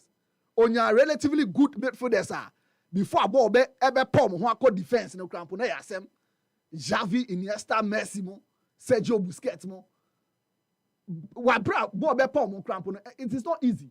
And I know mu crab on more. Into team be a opposing more no. The possibility say ball ever call the goalkeeper so no low. Into no boy bebre and then Chelsea Valdes na or better. But on your good midfield, good defenders, puyo omo boom ya we chire ni nyina boy. Into Marcel's ne de me gidi say on one deserve say obeda goal post even though Ryan so ya de. Na ade kakra me dwen ho a me nti ase PFA player of the season. O share nominations nearby na Bruno Fernandes account. But team of the year na ni account. And maybe say based on statistics ben and I'm going to select it say he's one of them. In fact, Obi Obenya nomination be not just say I consider say season o ya there. Yeah. Into Obiama consider season or Yadiano. Other than a team of the year, no. In Pempi, Sadio Hamintias, you have found to me same mistakes. Major Hamintias, player selected so be best 5 players. You select him, say, betting at Muswaba as best player of the season. He didn't count. But team of the year, he didn't count. Meaning, say, your selection is based on position. Say, who say, we know, individual like performance more. Yeah. Other than club. And your club. And your team performance. Your individual performance. That is why I have a problem with Virgil van Dijk being in this. And into you who say when your players, one and 2 Into then almost consider almost selected Bruno as part of the best players. Not team of the year and he didn't count. Into most of these awards inconsistencies na not those. UEFA the FIFA cried the same mistakes. We won't say player be you're selecting or Harbat. Main way the team of the win don't count. And Bruno Momudie Namian Ukraine or Bonhomo the team na yen say na enye. But putting him in the list of best players and not making it into the team of the year, no. I feel say Adebia no enti Albright enyane take menyame de ana Ike. Oh yeah. But you see, I agree with Albright 100% on the goalkeepers issue. No. For me, I don't think that clean sheet should be used to judge the best goalkeepers. For me, it doesn't make sense. Clean sheet? Not at all. When we say Indra, let me make a comment. But that's the most crucial. No. I'm saying let me make a comment that people are not fair to Arsenal. Do you know why? United ni Arsenal boy, you know. Obiba say United boy. Arsenal didn't have won the game. Arsenal didn't deserve to win the game. Obiba say this same thing. Arsenal lost games last season. Game Arsenal utterly dominated. We just want to say that team national. But now I can say, the game Arsenal didn't have lost. Hey, Arsenal making excuses. But in football, we all know that Obiba people behind him say this is a game that you can virtually say team will be to win the game. But maybe on that day, things just didn't just go their way. With me, United, on your bona post, or yes, there's one head that been Arsenal, Arsenal didn't dominate in any aspect of the game, but we win the game, no. But we felt United played better. In the same vein, goalkeeper better ask the 90 minutes, Boba Okra and Kwaneso. 90 minutes, Boba Okra and Kwaneso. Obiwa in that game, no. Obemeki 5 crucial saves na Asheni Bako. But then at the end of the day, they will say because we keep clean sheet or a better goalkeeper. No, a goalkeeper being better should be dependent on the number of crucial saves or by year. And if you goalkeeper no saves better in a year in the match day situation. And can you save we or year and go Asheno? And can you we or year and Asheno? Obi say goalkeeper no born ban so because Obi me control the defense or organizing the defense. That is hogwash. Bad dash. Goalkeeper must be a goalkeeper being good. Must be determined based on the number of saves in a match day, friends. Until we get that one, I would never agree. Say best goalkeeper should be based on number of clean sheets. Number of clean sheets. But you see, to me, the most important. Yeah, most important. It is easy for them to. Because what Sunday game, what Arsenal needed most was a clean sheet to win that game. What it means is that when you keep clean sheet, you win games. So as the reason why I think is most crucial. But Isaac Asempanso a different opinion. Now sana ye beto aso no special betenase na special said ye ne owura we obo ne bra na on hwe be ye din aman pa enti onko hokra ne sa okay enti ene ye bobo aho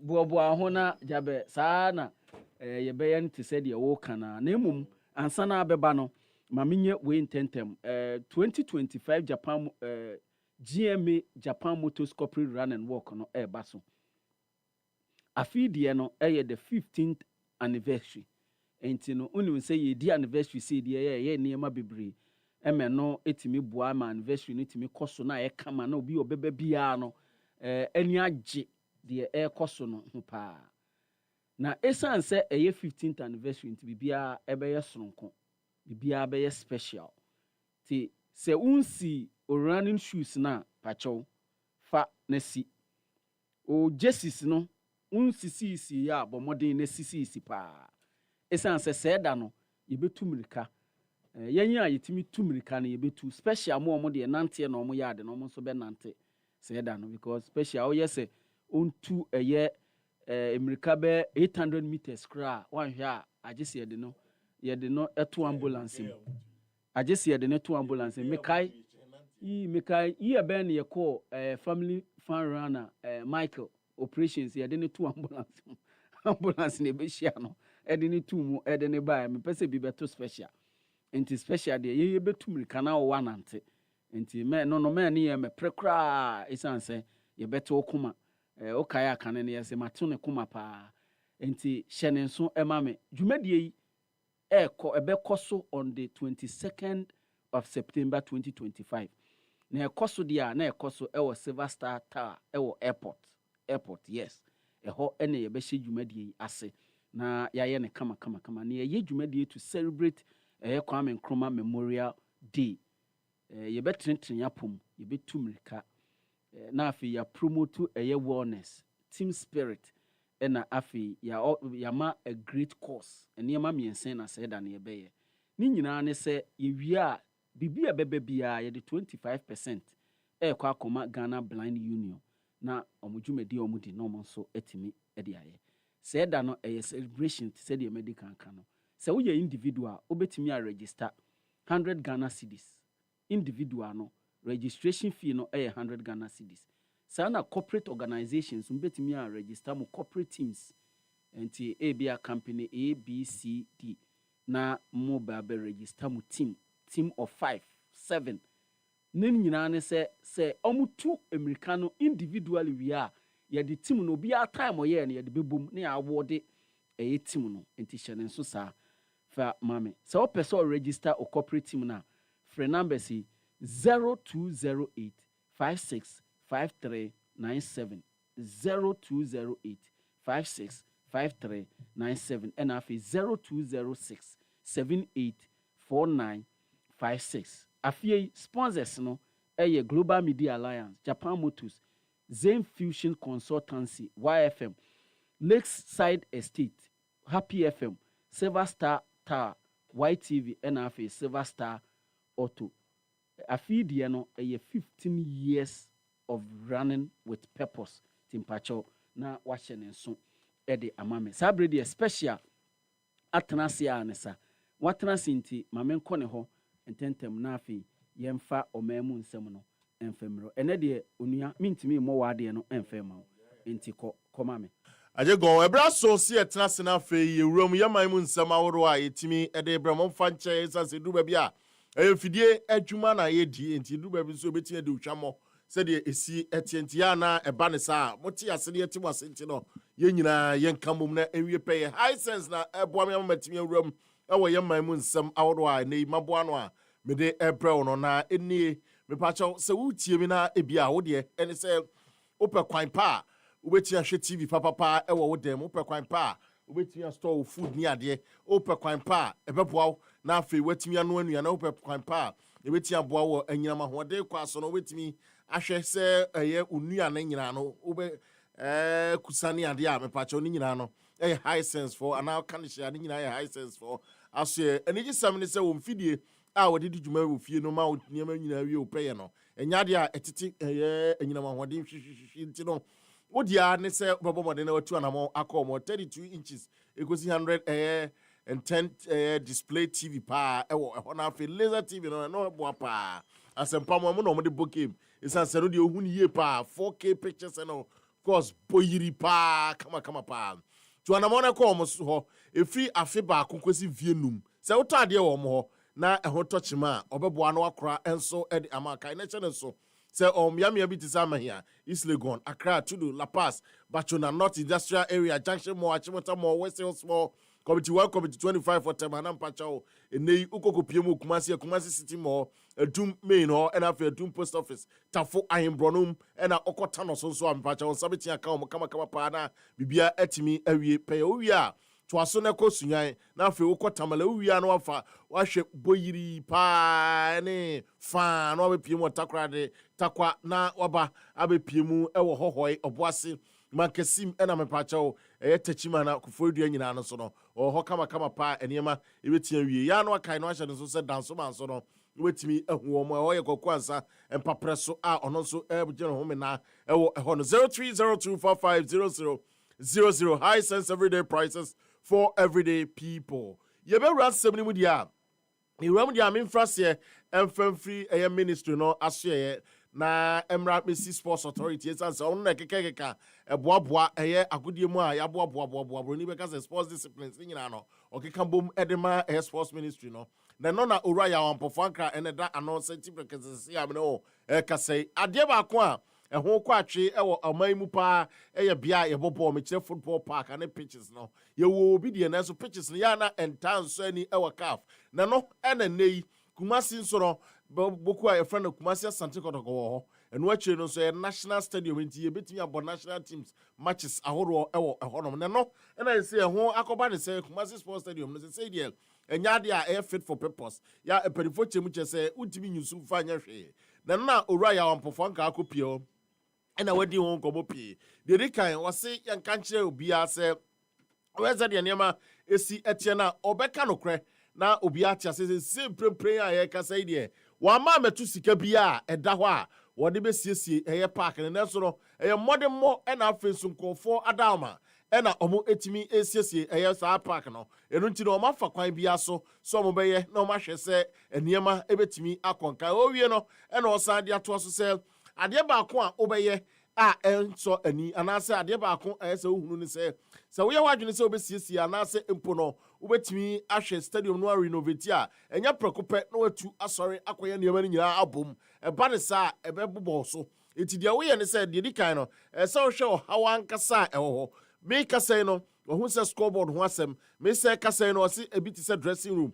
ena park na kasa so no ho so enya eti sa niam amiensa no wudi gan hunu area na afi wo hunu kwan pa ese wo de fa so enokra no umfa mo prekope ufrase na ebia scoreboard na ho pone a wakwa akohwe se ebia park so na so atutu a wakwa akohwe ufri ho a na wahwe dressing room ni ade eti sa niam ni nyina no ena nei sports authority no etimi aka abomu a omo yesisi a ono ebetia hye ho bose omo frase ehwe omo ye na senjofo bi sase ora ya ompofo ankre sem ya wo kan nyina no se de okase sika ne ade ani ho nti kwan pe so na mbefa so a mo renovate stadium na ye papa nyara go pramaso no eno se eno so no yanka ema obi anto asese Kumasi Asante Kotoko management no ono omo hia na prinkra da no omo ma ne tia sese omo so obo omo moden ye bibibie de toso mienu Kumasi me Yazuba ono atimi atabri cement be 30 bucks e de amomo se bibini a omo so fanto so eno sa danche a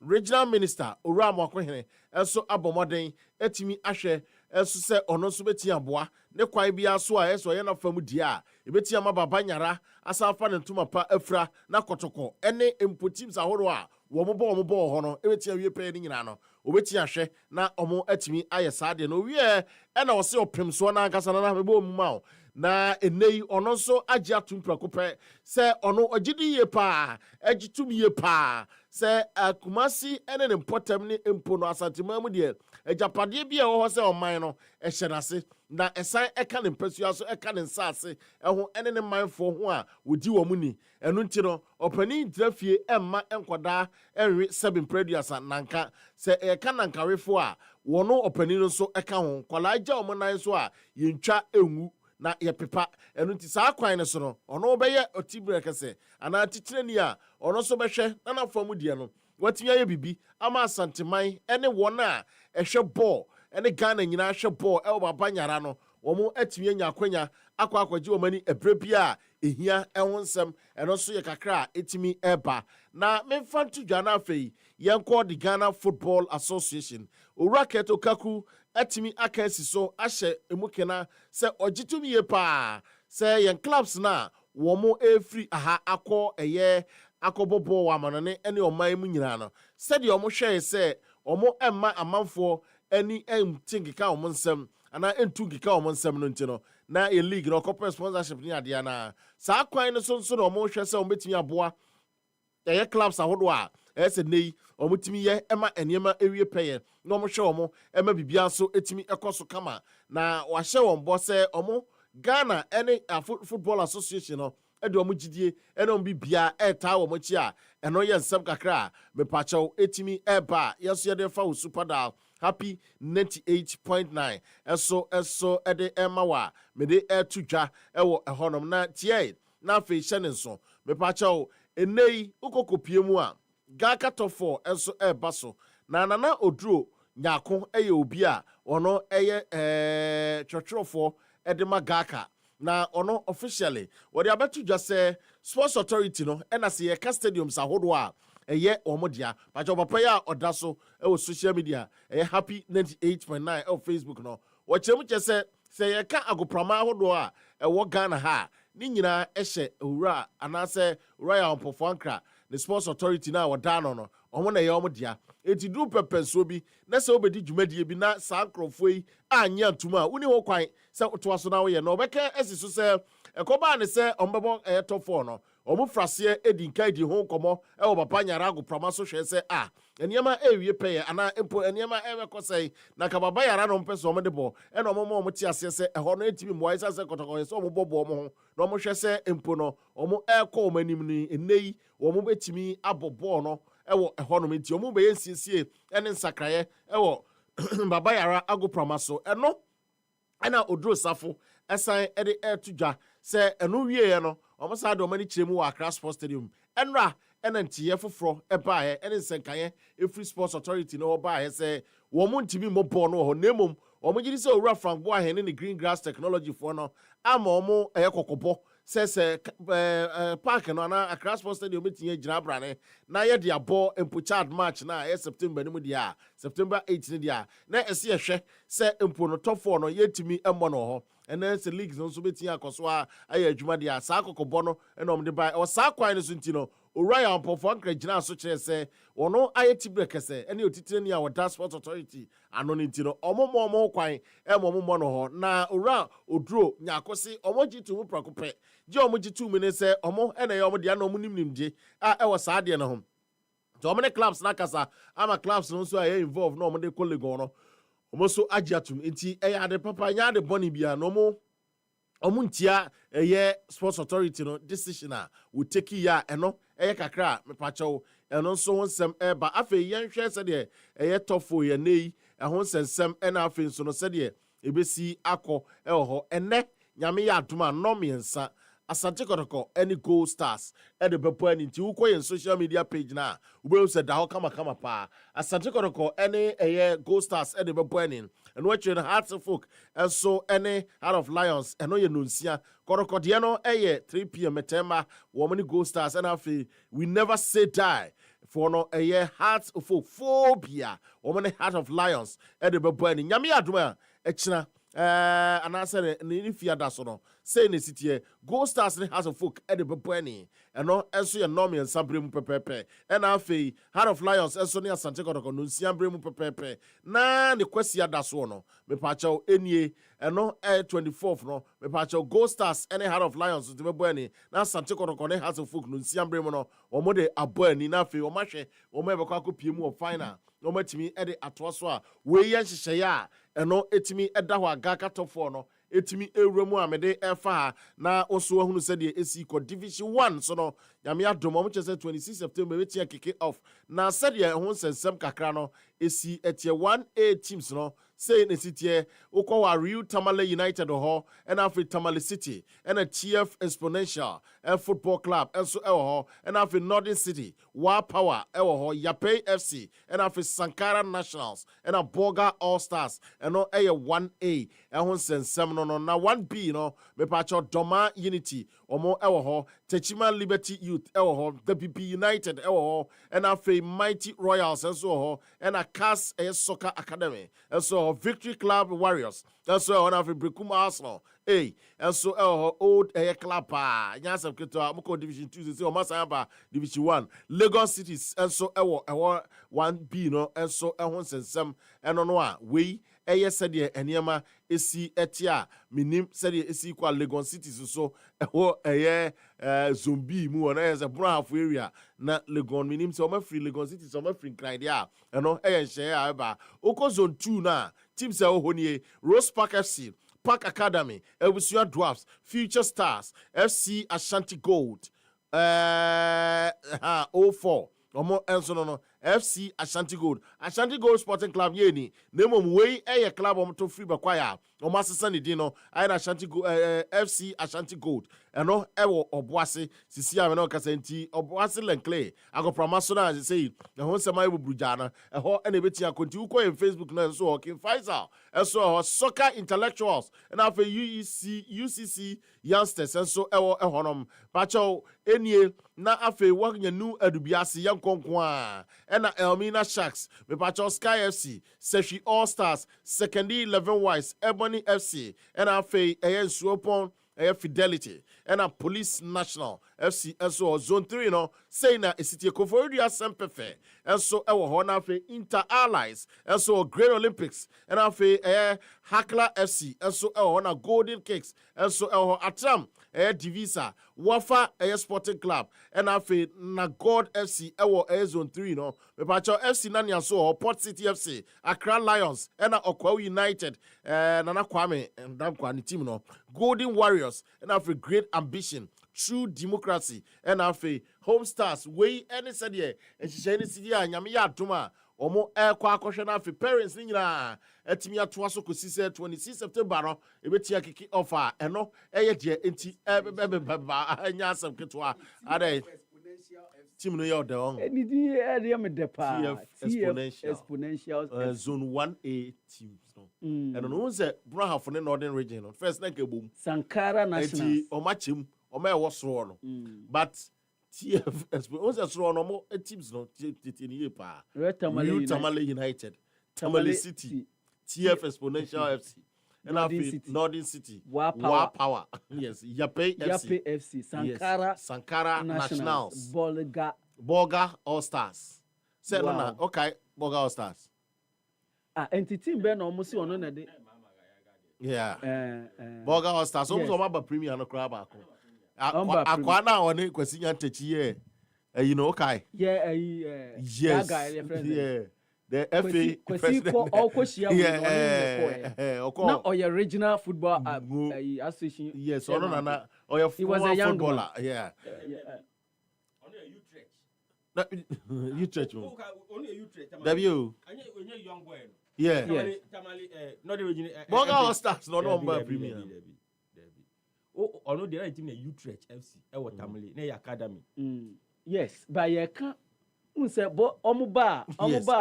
Premium no. Omuba no oni omu ye adwuma. Yeah. But I'm saying okay, no any team omu ye adwuma. Enye ni team na asem na. And one team ni Utrecht no. Enye and na ya academy, but we oni we mu ye adwuma. Yes, so he was one of the guys you're very promising. A tipping is why a promising plan in terms of football. Because why Obobo Kakrada? But on the buy and buy Anija. He will go pay the fruit there in Abuja try. Canada or Cotton Canada. Oh, Canada, yes. What kind of chairman so? Yes.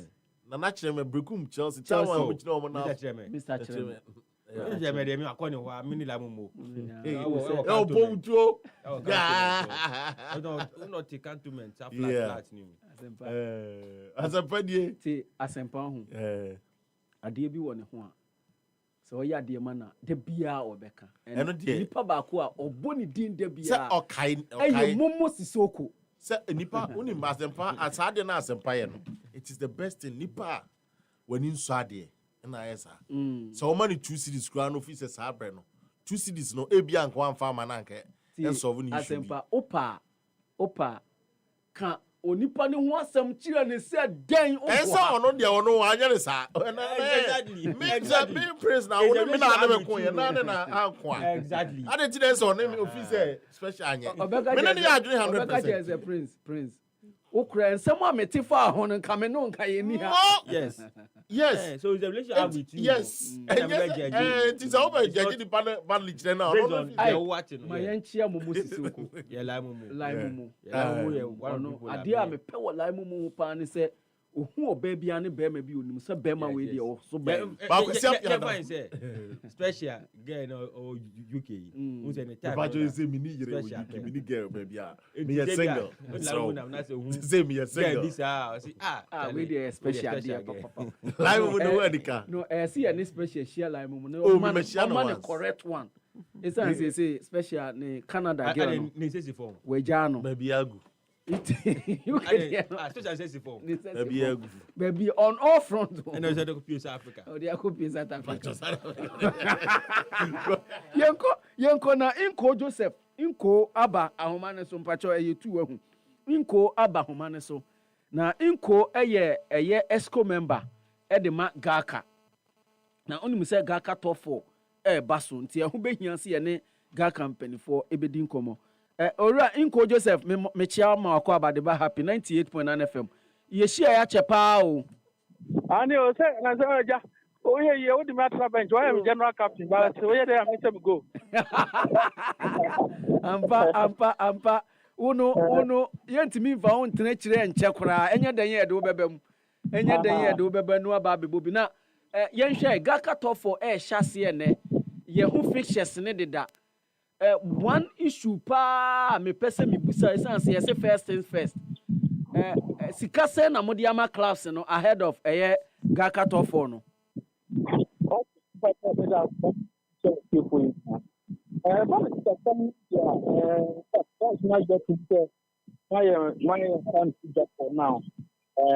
now, that's like that.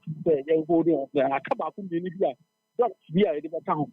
The young part that means me person will be to get the other two Jama across different streets. If you are not the enti mu ma clubs no sikabia Gaka ma clubs ni sikabia. Yeah, I hear some of the best at preparation. Now, I'm on the best exception at the amount, but get the right figures and therefore make sure that everything is started. If I say young subject, me sister, I think about one. Now, headline sponsor for Afi top 4 no, company ben. Okay, so for now, no, Vena was. Nkwana yɛde ɔmo adie for na die Ghana die one ɔmo na ɔmo yɛ media TV die one and ɔmo TV na ɔmo ɛwɔ media part. Na inko ye football no akɔfo mo a sɛ ɛnɛyi uwɔ league champions ɛwɔ top 4 no mu wɔ de odi second uwɔ ye hasi ɛne ye kɔtɔkɔ nyinaa ɛwɔ mu ye football na akɔfo mo a ɛno nti yɛntimi attracting a sponsorship for this competition. Oh, we do improvement. Sometimes not even to play the top 4. But this year, this new administration, within 7 months, you have both president have. I think another to sponsors and bring them on board. Na yehu se no calendar no so run fa nti kakra na ya nya bia no we say ya ready say ye be start the tournament nti say ya dey kam kakra wo mu bia nta ye betuma anya more sponsors e ma won aba but yes am we say oh yes sponsors and say this cake na bia the main reason why we are playing the tournament say ye be prepare the class for Africa no be Poakwa +90 ina ni say the only goes out make up between now and next month, yeah, no more start more criminals. If you emphasize delay of Musa Nabaya or also preparation towards the African social delay. And into I say, there is tobacco crown in class, you have a chat here. But we didn't say going forward, things will change. Things because every Gaka administration be any issues organizing the Gaka top 4. Unlike a year, maybe a chumwa, now it may attract a lot of sponsorship. No, Ura Laji Raji officially the same issue. Ura Kujo Fianu by the same issue. More administration way. We see Emrenisa because Gaka top 4 the Ewam calendar so the 10 of the year na Munimu say Gaka top 4 never basu. Tiadena motena hɔ na ebe so ansa na mo ne sponsors ekasa. The truth of the matter is that yes, they started throw letters proposal as early as January, from last year, and I had the boy. But last year they had the boy. No, so they are counting year number year. So from next season, after next year, so here I reminded. Now, the beginning of the stakeholders of the game. They now play a role. They boy not to move football, no, to near my India. We did say, I'm Brenner, yes, we did say, yesterday, say, a good one. Come a 10 of the past. The Premier League itself, you see how we are struggling to get a sponsor, headline sponsor. And it's like, yes, a guy can find and I mean, yes, I may compare them, but the truth of the matter is, companies do one arm. Opa, yeah, that excuses me those. The entire Nyama Bessa, that companies at me, I meet you on my target. Now, yeah, for sponsors, yeah, to wait my name. So it's a cat. And you say go met me at Naha, Nana, so be a better baby. I know a Cassania, your football, no, above from pow. Above from Pantina company seeing MMA excuse because the company where who Adiana or Bayer any faso benya free mua, didn't sell or didn't see Kababishim. Your football now call from pa. Instead of make us say your football now call from pa. Make us say your company, a more profit margin now call from pa. Because companies no come what. I'm also a profit margin on my year for the year. And therefore, after I know what they will get, before they will think of also getting you some for the sponsorship. And to say, idea companies, you know, a million for so far or a Jumadia or moving on. I open us all back with you now. Almost so much TBA, they have a sponsor. And here can in such a way that the economy of Ghana will improve. The economy improve here. And we did say, because I want to tell you, the form things should be flexible. It shouldn't take government to come and pump in money for our league able to get what we want. And at the point, we should talk for president once government a woman, great free, and you saw the coverage level. So what it means is cut me a BBR. It is a young economy go. As a patronage company in Yampaswa, why not? We didn't get no mobile. Inko, dema, Telise Ghana, Edisika, Ghana Music Awards, Musika Beshemu, na has any kotoko, competition mu ba, muko muha, no more excuses. Adentia.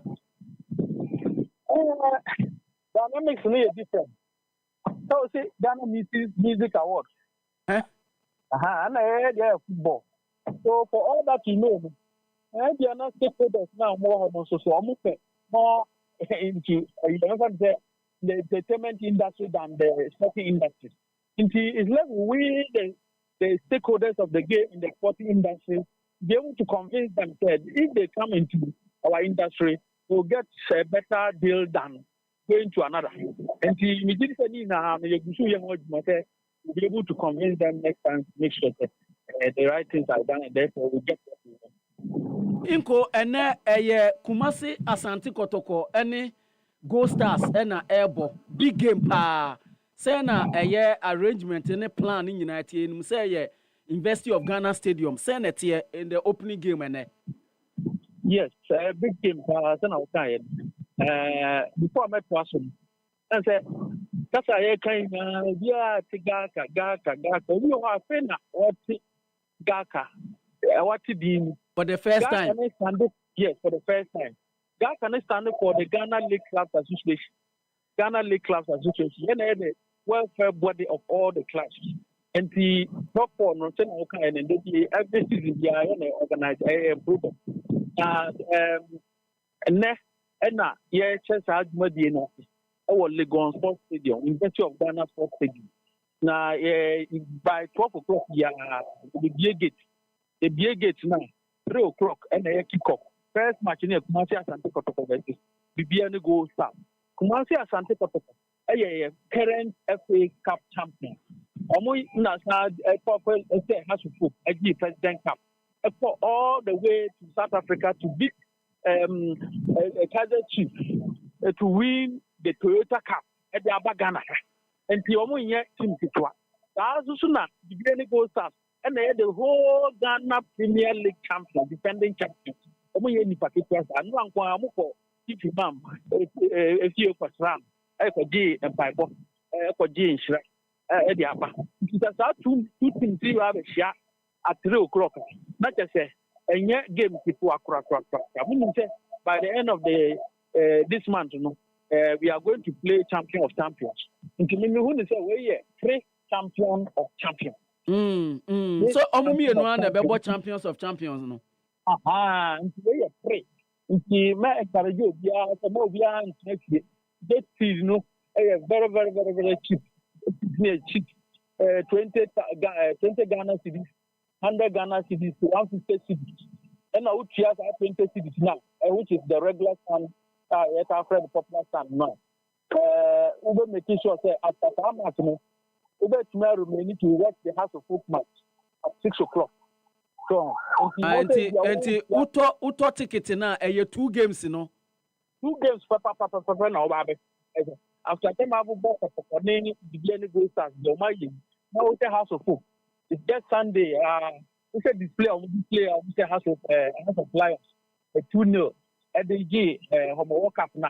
And so supporters in the Ambra more players no. New players now more play the Rainbow Palace now with the cup. Ana bobo libo. I want to say we are the lions, hearts of lions, we are your best show. We are your best show. We are your best show. The House of Folk show, I'm going to say, you show second half against House of Folk on Sunday now. On the ball, we never say die until the goals are raptured. So, and you get our game in the evening at 6 p.m. now, and you game people up, and you game people up. That's what we get tonight. The Mestre supporters, so be Ambra number because Diana, I say, oh, we come near Africa, and your man, the some much way. Your corner to have the stadium school. That's a more there. I was a money there stability. And a quack ball first match. Sure. I'm also so much ball for Bibiani Gold Stars. So I'm going to say, stadium I am not say, oh, I don't know much now. Stadium. I say, one ball. The international the match will prepare for the 2 teams who are going to Africa. Yes, supporters. It's a mandate to also make sure the ball.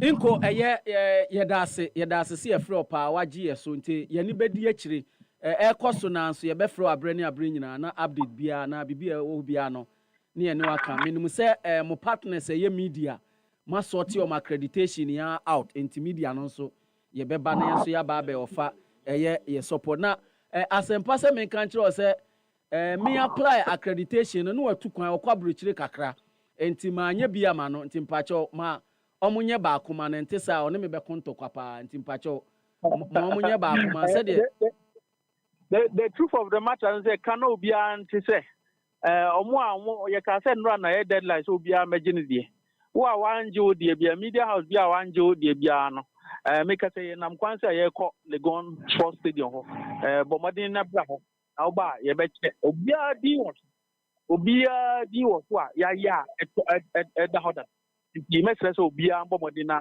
montoa so ho no na boba na ma ba timo eno Inko Joseph ene ne kasa no oye Gaka executive member ewo Gaka Lake Clubs Ghana Lake Clubs Association ena ye from Gaka no omo na ku a omo representing the interest of all clubs ewo Ghana ha omo competition omo ye na abrani nyina no ena boso ene na feed no de den se ye 2 clubs be represent ye ewo Africa no omo eka ho bi ena afidi de has enso ne kotoko omo di ba ku di third ena ba ku di fourth unso omo ye nuafo enti bibi si kotokopɛ na ebi asi house bibi si house pɛ na ebi nso asi ɛwɔ kotoko saa na ɔmo yɛ ɔmo nneɛma enti wahwɛ koro ɔmo supporters ɛyɛ leadership election sɛ ɛba so yi house deɛ no ɛyɛ Saturday special sɛ house deɛ no ɛyɛ Saturday 24th wahu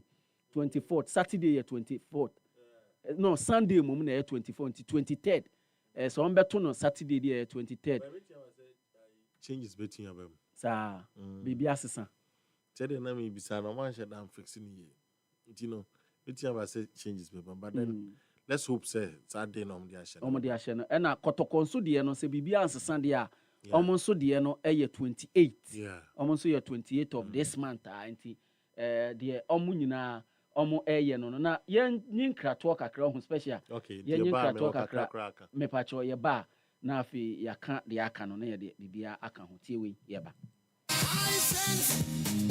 Ghana ahoɔden aba yɛsi di ni mu Emra ye de cross kanonie high sense factory direct promo na sa bebie o na we die e kyɛn kane no e wo mu sa ya tete so dada say hu na so e fiti 25th e kopim 29th August yes ati so say hu me kyerɛ sɛ anti so prenu emputu ba economy ni mu a wo so sɛ fata sɛ wodi de wa fa wadwinibu brand new smart TV a wo hwɛ wo sini papa bi wo so fridge kakraka e kwan dem na wodi load woniema air conditioner entry nyinam kania na bon from ade ubenya we nyina wo factory direct promo yi mu no da form kra esu bi ni babia ko high sense showroom bia Ghana fa na nyina e fiti 25th e kopim 29th August ema we for ko ho da high sense everyday prices for everyday people. Yemma wakwaba eba Eclipse Collateral Management. Ejima kuo stronkwa yemma wanya wadwapade nkrata ho mfaso. Wonim se wadwapade nkrata ekuta wo no ebetumi asesa wo daache. Yesesa emfasode a adwapade wuranom etumi enya ewo no adwapade nkrata ho. Ene nyuma wuranom nso ebenya frɛ adwapade ahodo a yede si abowa ede apesika ede abo wo nyuma ahodo. Enti se ope prime brokerage, collateral brokerage, credit brokerage, ene land document perfection services a mayemfa nyonko. Ewo Eclipse yewo prime depository platform bia ahobambo bomu a ya de foforo a adwapade wuranom etumi de won krata ekoto ho na wonya sika a esem bia ni ho na ye de sankrata yi ebo nyumaku ahodo a wo pebesi de afrisika kwabia ho ye bobosia ho an ho ba ebo manyuma wuranom nya sika de trewo nyuma mu ye de bosia bo hwehwemu a emudo na ye mapa ena si egina ye enti wonim se wo wonsa ahobambo bomu entwentwa so hwehwenye nkyira kwan ewo adentam barrier ya bembe Moses Ayaresabiano ewo West Africa SHS afasio no nchempe Franyensesia 0543842466 wo Eclipse Collateral Management. For property owners we say think safety and decent income, and for businesses we say think funding before projects.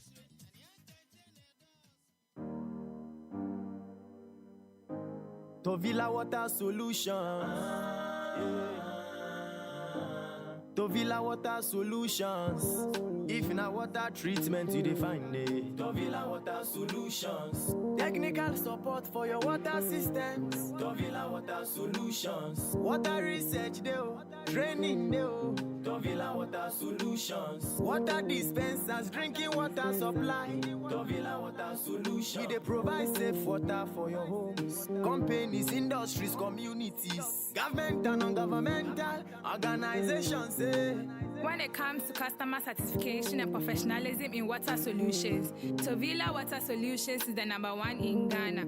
You can contact us on 055 24 90 864. We are located at Titegu, Accra, Ghana.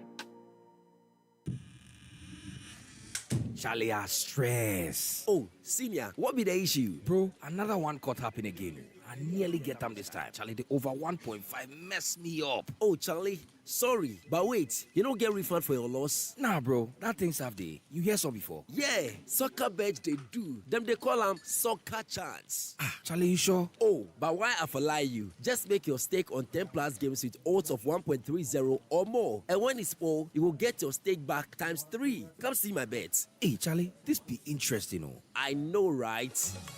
Soccer Chance rules are simple. Bet on any of your favorite soccer league games with odds of 1.30 and more. The total number of games should be 10 or more. Now here's the catch. Lose just one out of the many and you'll be rewarded 3 times your stake. This advertisement has been vetted and approved by the Gaming Commission of Ghana. Bet responsibly, not for persons below the age of 18. Gaming can be addictive.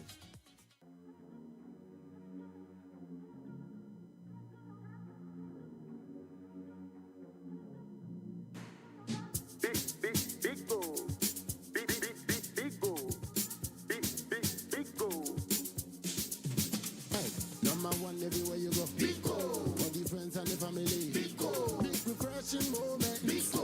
For the kids and the adults, Pico. Boys and girls with a drink of Pico. Everywhere the party day, Pico. We go mash up the place with the Pico. Greatest in every bottle, Pico. Pico.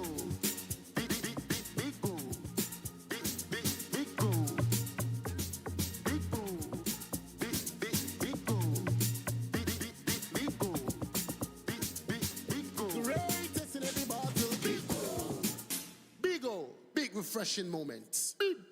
Big ol' drink, big refreshing moment. Another quality product from Trillium Industries. This advert is FDA approved. Gender your partners any your sponsors ase pa omo nsem ene ye de abro no. Ma menka obiom say e productions say emfa ho ene o production service no. Ne kese a eye ene ne keto a eye. Say your personal, say your social, say your corporate you. We are happy. Within a friendly budget, you be the amount for fair.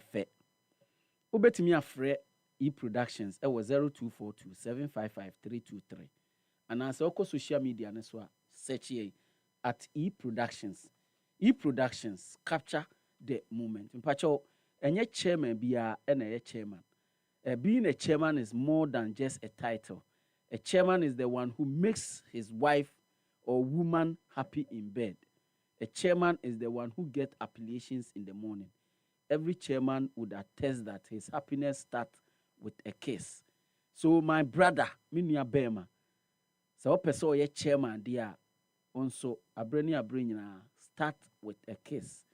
Nani nyina ne say obekọ nearest pharmacy ana say o chemical store no akọ akọpẹ kiss condoms and afi kiss strawberry gel ni bi. Ti o start with kiss condoms na o de gel no ama you smooth de ama no na o ye ba ne ho adwuma wi a ade chi anopa o no ankasa obebo abudin emo hu se waye ne ho adwuma yie papa. Sanso na a reputable company bi won kran ha. Omo pe professional drivers na omo ni omo aye adwuma. Na ese okuta license C and say license D. And sana omo betimi afa. That's the only qualification. Omo de be fa say adwuma no. Make sure say o driver's license ni kuta no e C and say e D. Say uwo C and D. Now be pese obeye adwuma. Say professional driver dia. Company aba the amount. For our application letter no. Any copy of your license no. Ubeye photocopy. Now the application letter no so the account. Na Fabra, the front desk of Happy 98.9 FM. Ye wa salam down. Na obenye dwumen. Na anso asesa wo abrabo the amount. Edwuma de unya papa.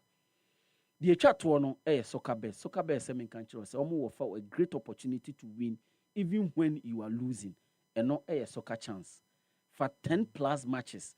Na make sure say matches here wa fa nyina odds na da so no 1.30 or even higher. You lose one game, was how much is our fee in a mua. Ye reward 3 times your stake. Ye reward any day amount. Obet need ya say you. It's answer one game essay and can say, but it's answer what do who a journey soccer chance in intino. Ye reward 3 times your stake. Into which 50 Ghana amount 150, which 100 amount 300, which 1,000 amount 3,000. Sa mo homo sa. Miensa any day man. Soccer best semen country or say soccer chance terms and conditions apply. Asempa eda so etinkonya so. Sana special so special. Na kojin krato na so will be our person we. But Mr. Mame fa kwenya we and we see my former colleague Oba.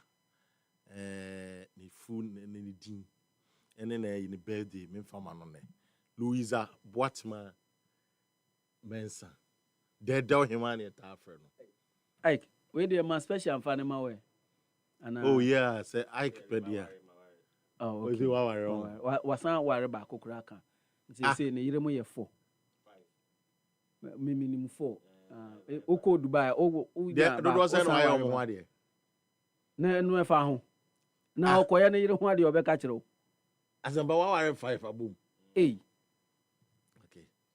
Louisa Boatma onu ye wo ne tete no wa shama ho okay me gare say asembisa na me bisa keke eti Louisa Boatma Mensa oh okay Dedo Hima any tade friend no we former colleague and then I would that Dedo Hima yes Dedo Hima na all day say me can hear that okay but ne kasa any na yongo fa de ede na mum no so obi ede nye so ne na ye bibi ansa na be hu so ode say de oye ne niema mu kura kire se ode eti Dedo Hima ene ye wa woda nyame ma onkwatente mu ahoden ade ehia wa abrabom enyankopon favor ode ma wa utimi nyankwatente a ahodi wum ti won fa ne favor wa asase so nyina endomo ene ye da foforo die e wo abrabom na ye da de wo no onfa ade foforo enyemaw na ani bone ene de hwewa ema echew san bia ne bichie bobia no onyimfiri abrabom happy birthday Dedo Hima Louisa Mensa meboa yes. Okay mama nso menchia eye Louisa Kwache owo GMPC okay oye head of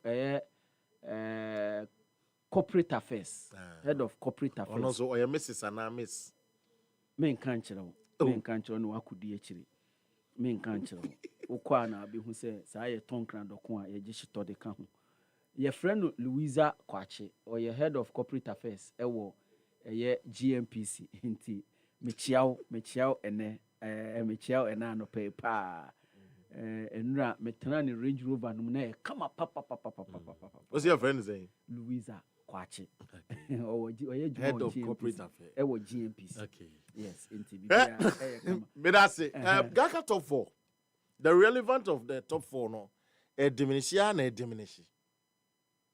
but as mpanimfo entonko so nhwe eno na me ni jewa apia na abrapia nyina kasa eno se omo time no ade a woka etomiti baako pa so omo time no omo timi gi sponsorship emma omo cover omo niam nyina awie ma aban no ana afi no kra bibi kakra you see okay no maka say football no de ye ni but say mo say your football people groma enya sa no mtaka yes your football people and anu ya ye call Olubo Commodore catch you straight say ye de ensam na ye ka no ye nto oba na ye football to mo na ye football which means omo na nim de ekom say ye Brandon say empo no efa kwa ya ebetimi de football na gina ho yi na wo hwa na ya akono na watimi aben ho na me bisa say adenti say your football ni ya akono a adenti ene duru ba bi a ayesa amanyofo e de omo boldness le pia eniema mayen o mampani dada eye nanado eye ya nya MTM Blasters at a point na nu ya yes MTM but the truth is that eye bina na say interfere said the be ya eye national teams ni betin agina yi league yi kura no hwe said the see corner yetimi nche sponsorship not to time am free as negotiate any time ababedru ene ho nsem akwa bewura Gaka top 4 mu in fact one more organizing Gaka top 4 no minim said the ya no musi planning towards the year but I feel that to make it more attractive no most of the time and kamobo we ni we are the pluses and the minuses no munwe if the minuses were many just say you were a failure how do you build on it a quite best na be etimi aye bibia be ascertain problems are unya na last season about a year to prepare some problems three nyina no solution no at saying pluses na munya no in fact improvement ni ye den a quite best na say improvement ni ye be if mujiri se ni nyina mu no krano mo ankasa mo ntimi find antidotes to that problems amu ye na. Monfa experts in marketing and of course policy analyzers. Na mon hwe mon sit back. Na mon say we anyway chiai.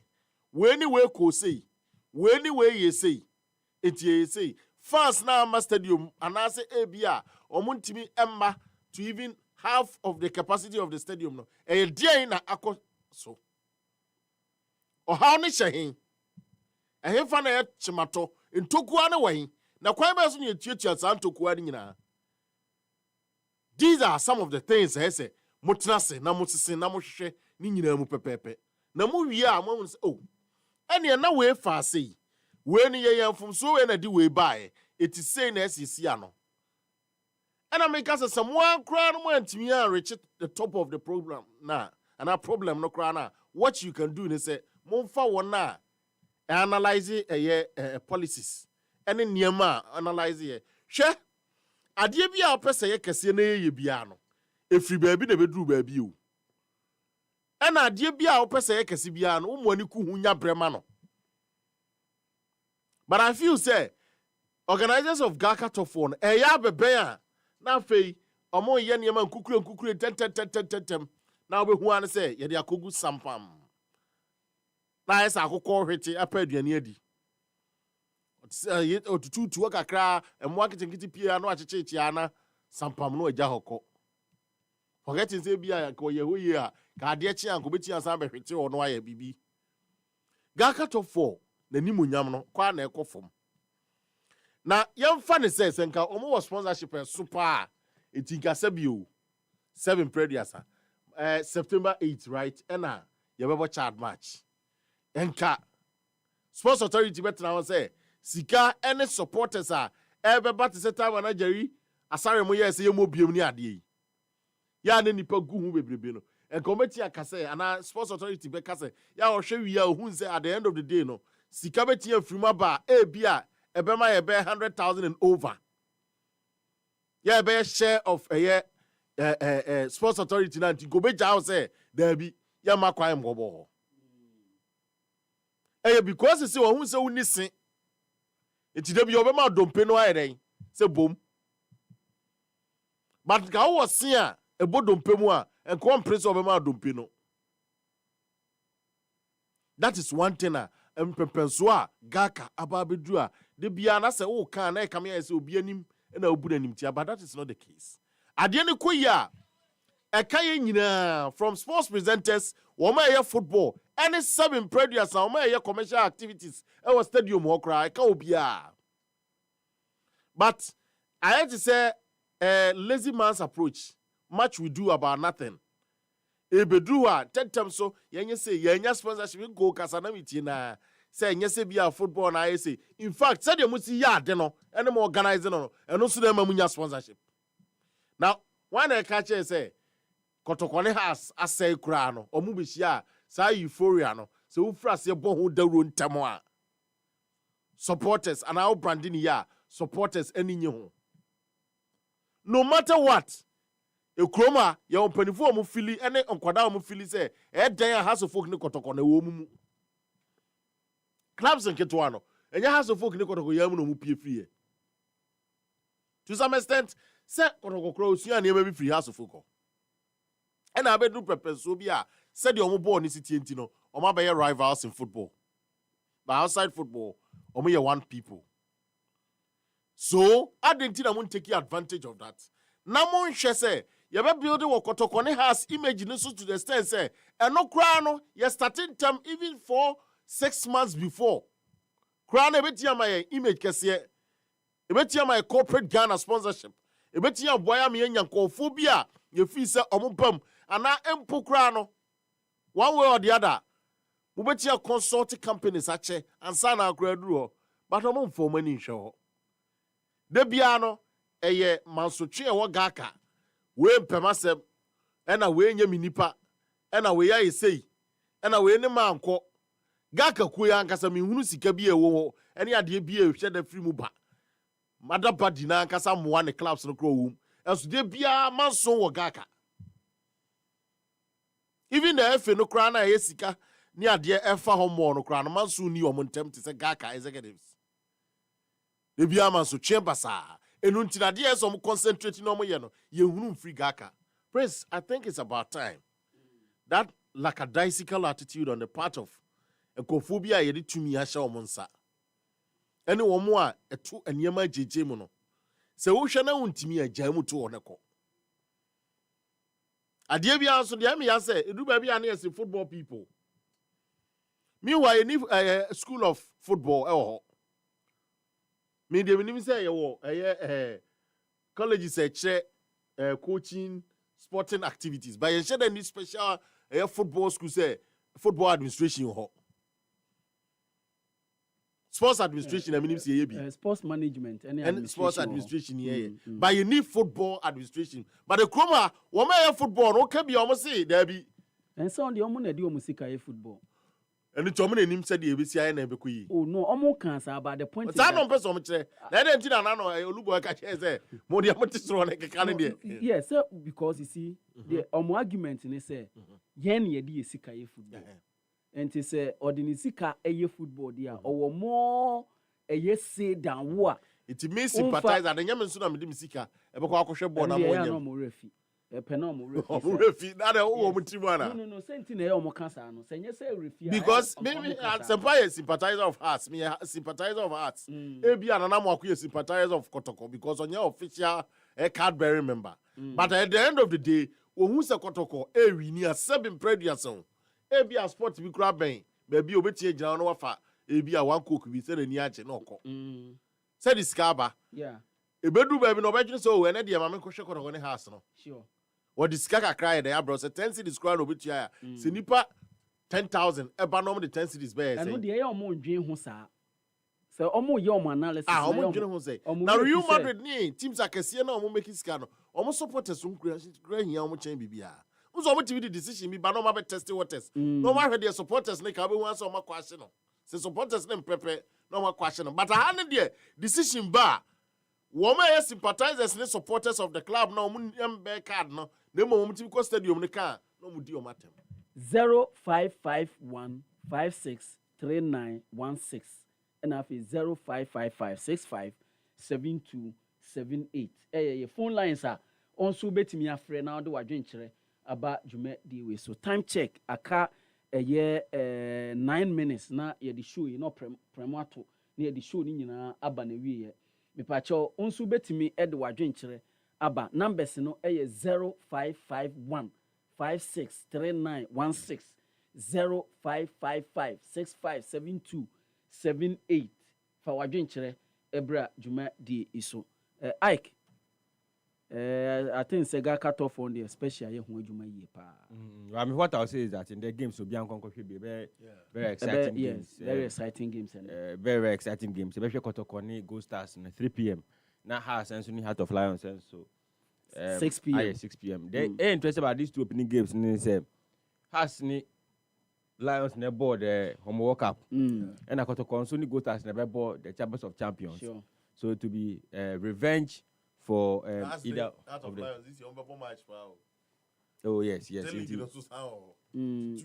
And on Bessan, but okay, democracy in the has in the Olympics. Has no Olympics. It's a very, very interesting. Your floor saying off referee. Hello, your floor saying off referee. Obiba. Yeah, fabulous. Now what is that? Nyamia Dumo now so Adumnia Sheye. Na ohun fa o kakre nu afi di ohun ye. Oh, nyamia dum. Ye de nyamia se mo anu ko eti o. Me da fe. Tempo cappuccino. Baby o bia no, ye se nyankopon kwan ne ahoden. Ene apom den, ene ya sa hu de ma no. Ona won kan. Kwa ware watene kan. Cho ne ho den se ahyawo ni mpa no. Anu na ga se ne ho den te se e fe te chema receive team a odem no. Ana so kotoko technical bench no. Na prekwa sa woni mpa aba prekwa akwakobo so ado so don kwada ne ko bia na pasa oso ba nchi o ase na be share stadium me bo a me pa cho ye be shia me da se and so all bright ne we efa be sra me o ma me hwe de me kama public na emilia o hwe ene top 4 na aba so na asanto kotoko ye bo first match the best way supporters say almost a weekend here I'm for be quite money there but any I boss shoe sign the swap out na that's why the adwuma no so no they make sure say they never be tree about tada they kwata krobia santo kotoko team nachi what I say because pressure asanto kotoko aparedi e dey go afaso a o hwe kwacha pra modern mo na mama modern ba o mabo a na chere say ene kotoko yo adwuma ye kese pa because Africa na ye kon league na ye pass ye gino ni players ya to na eno na be chere say asante kotoko e gina na so asante kotoko ye pass ye kokun ye ko din kunim a ena be dey ena be chere match no be ye den study ti dia no asante kotoko be ko akon nanim na nkunim dia na be ye dia ana lastly no o hwa to friend say gaka fo na ye be chere wo mo ana no o mu sponsorship bia nya de enim what I say eti o mu to match ni ye what is not supporters nya de ento ana get fees no o hwa ne boarding and okay back up because the system no more than now say oh VIP 100 cities. I mean we say obi o try not too much there but you be able to 100 cities no what I say at least about 40 50 depending we say more than there squad na there oba ko try no akọ and say e bren ko akiri dia abe aga ka fo no e mani mu ye no omo so madwene o famra bontina supporters so be 100 cities then pay 50 beko na be e friend say 50 Ghana and 40 cities then pay 2000 beko no then abenya faso Ghana for you to dey here wo na wo say special buy a wa amre ohwe no oba na wo yira ni phone ade a odi bie ni phone no e na wa yira no ya fabulous ha na ye no bi a uton phone o yira obi phone no ye fro say o yeah frame justice me free is legal here mo anonko justice mo anonko the American say omo organizer enti adenti no mo tena ho aka be week na mo be kan kire because ebasa na ya supporters no so no ye hu tam kro mo de bobo na kwakọ enti we nyina wo ho na mo ti wo se mo petete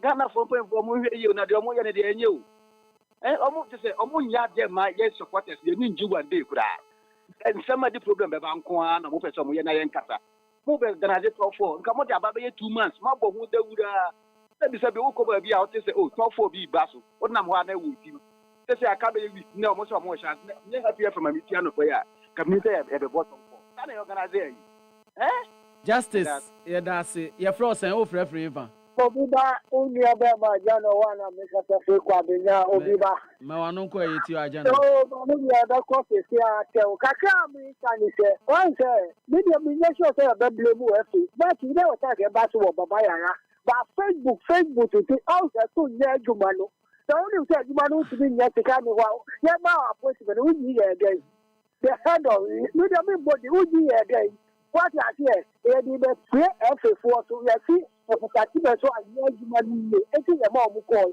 It's all by ya. And I fight this drink I carry a charge Facebook. Then on Facebook, other Facebook. But I want to be a guardian to what the person who Ajana T. Oko. Ajana ko. Ajana unse oye ya oko. Wana ochuche etwa Facebook a wanye campaign bi. Openino ye de adwuma ma no de ese oye no e na oye ye nya mrema no no ba ye adwuma kura de ma no emre seni ajana emre seni da bia o ntimi nya Facebook adan ye frozen o frefre fa Prince, good morning atu hey ade yankopon Prince hello atumitie wo me pato we na me kan no wabo itiri ahwe mabo achiri kan de person oka oh there be you know the reason I'm saying say wabo itiri no mabo achiri at least wabo itiri pa ne hu no kure na I expect you to bring it out. Don't defend the NSA boss if you know the truth. Me pato ti ase Prince, unim nukure no. Me pato. Enukure na ye de he. Enukure no eni se enura yi. NSA boss no e wo kumase. A o inspect adwuma a e koso wo ho. That is the truth. Prince. Tell me if they've even put in one CD in it. Minya eyokotoko. any friend say other people are more. Does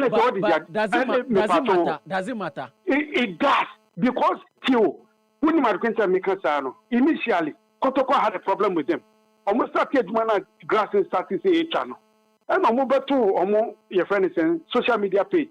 Say NSA perhaps Nikoto with you. Meanwhile, they've not even put in a CD in it. Me pato say why you are there? Adie be a media. No one who know why you are. Member Abasu say, oh boy, me mama adie. It's not because you are young when stop defending him more. Oba or yeah we no your man position no. Na koto go match so. We not like no one di omusika. Deduction we no want it. Yeah, atwaye me mfensi news for naba ntino omo ba say ya na yesi sorry na ye de omo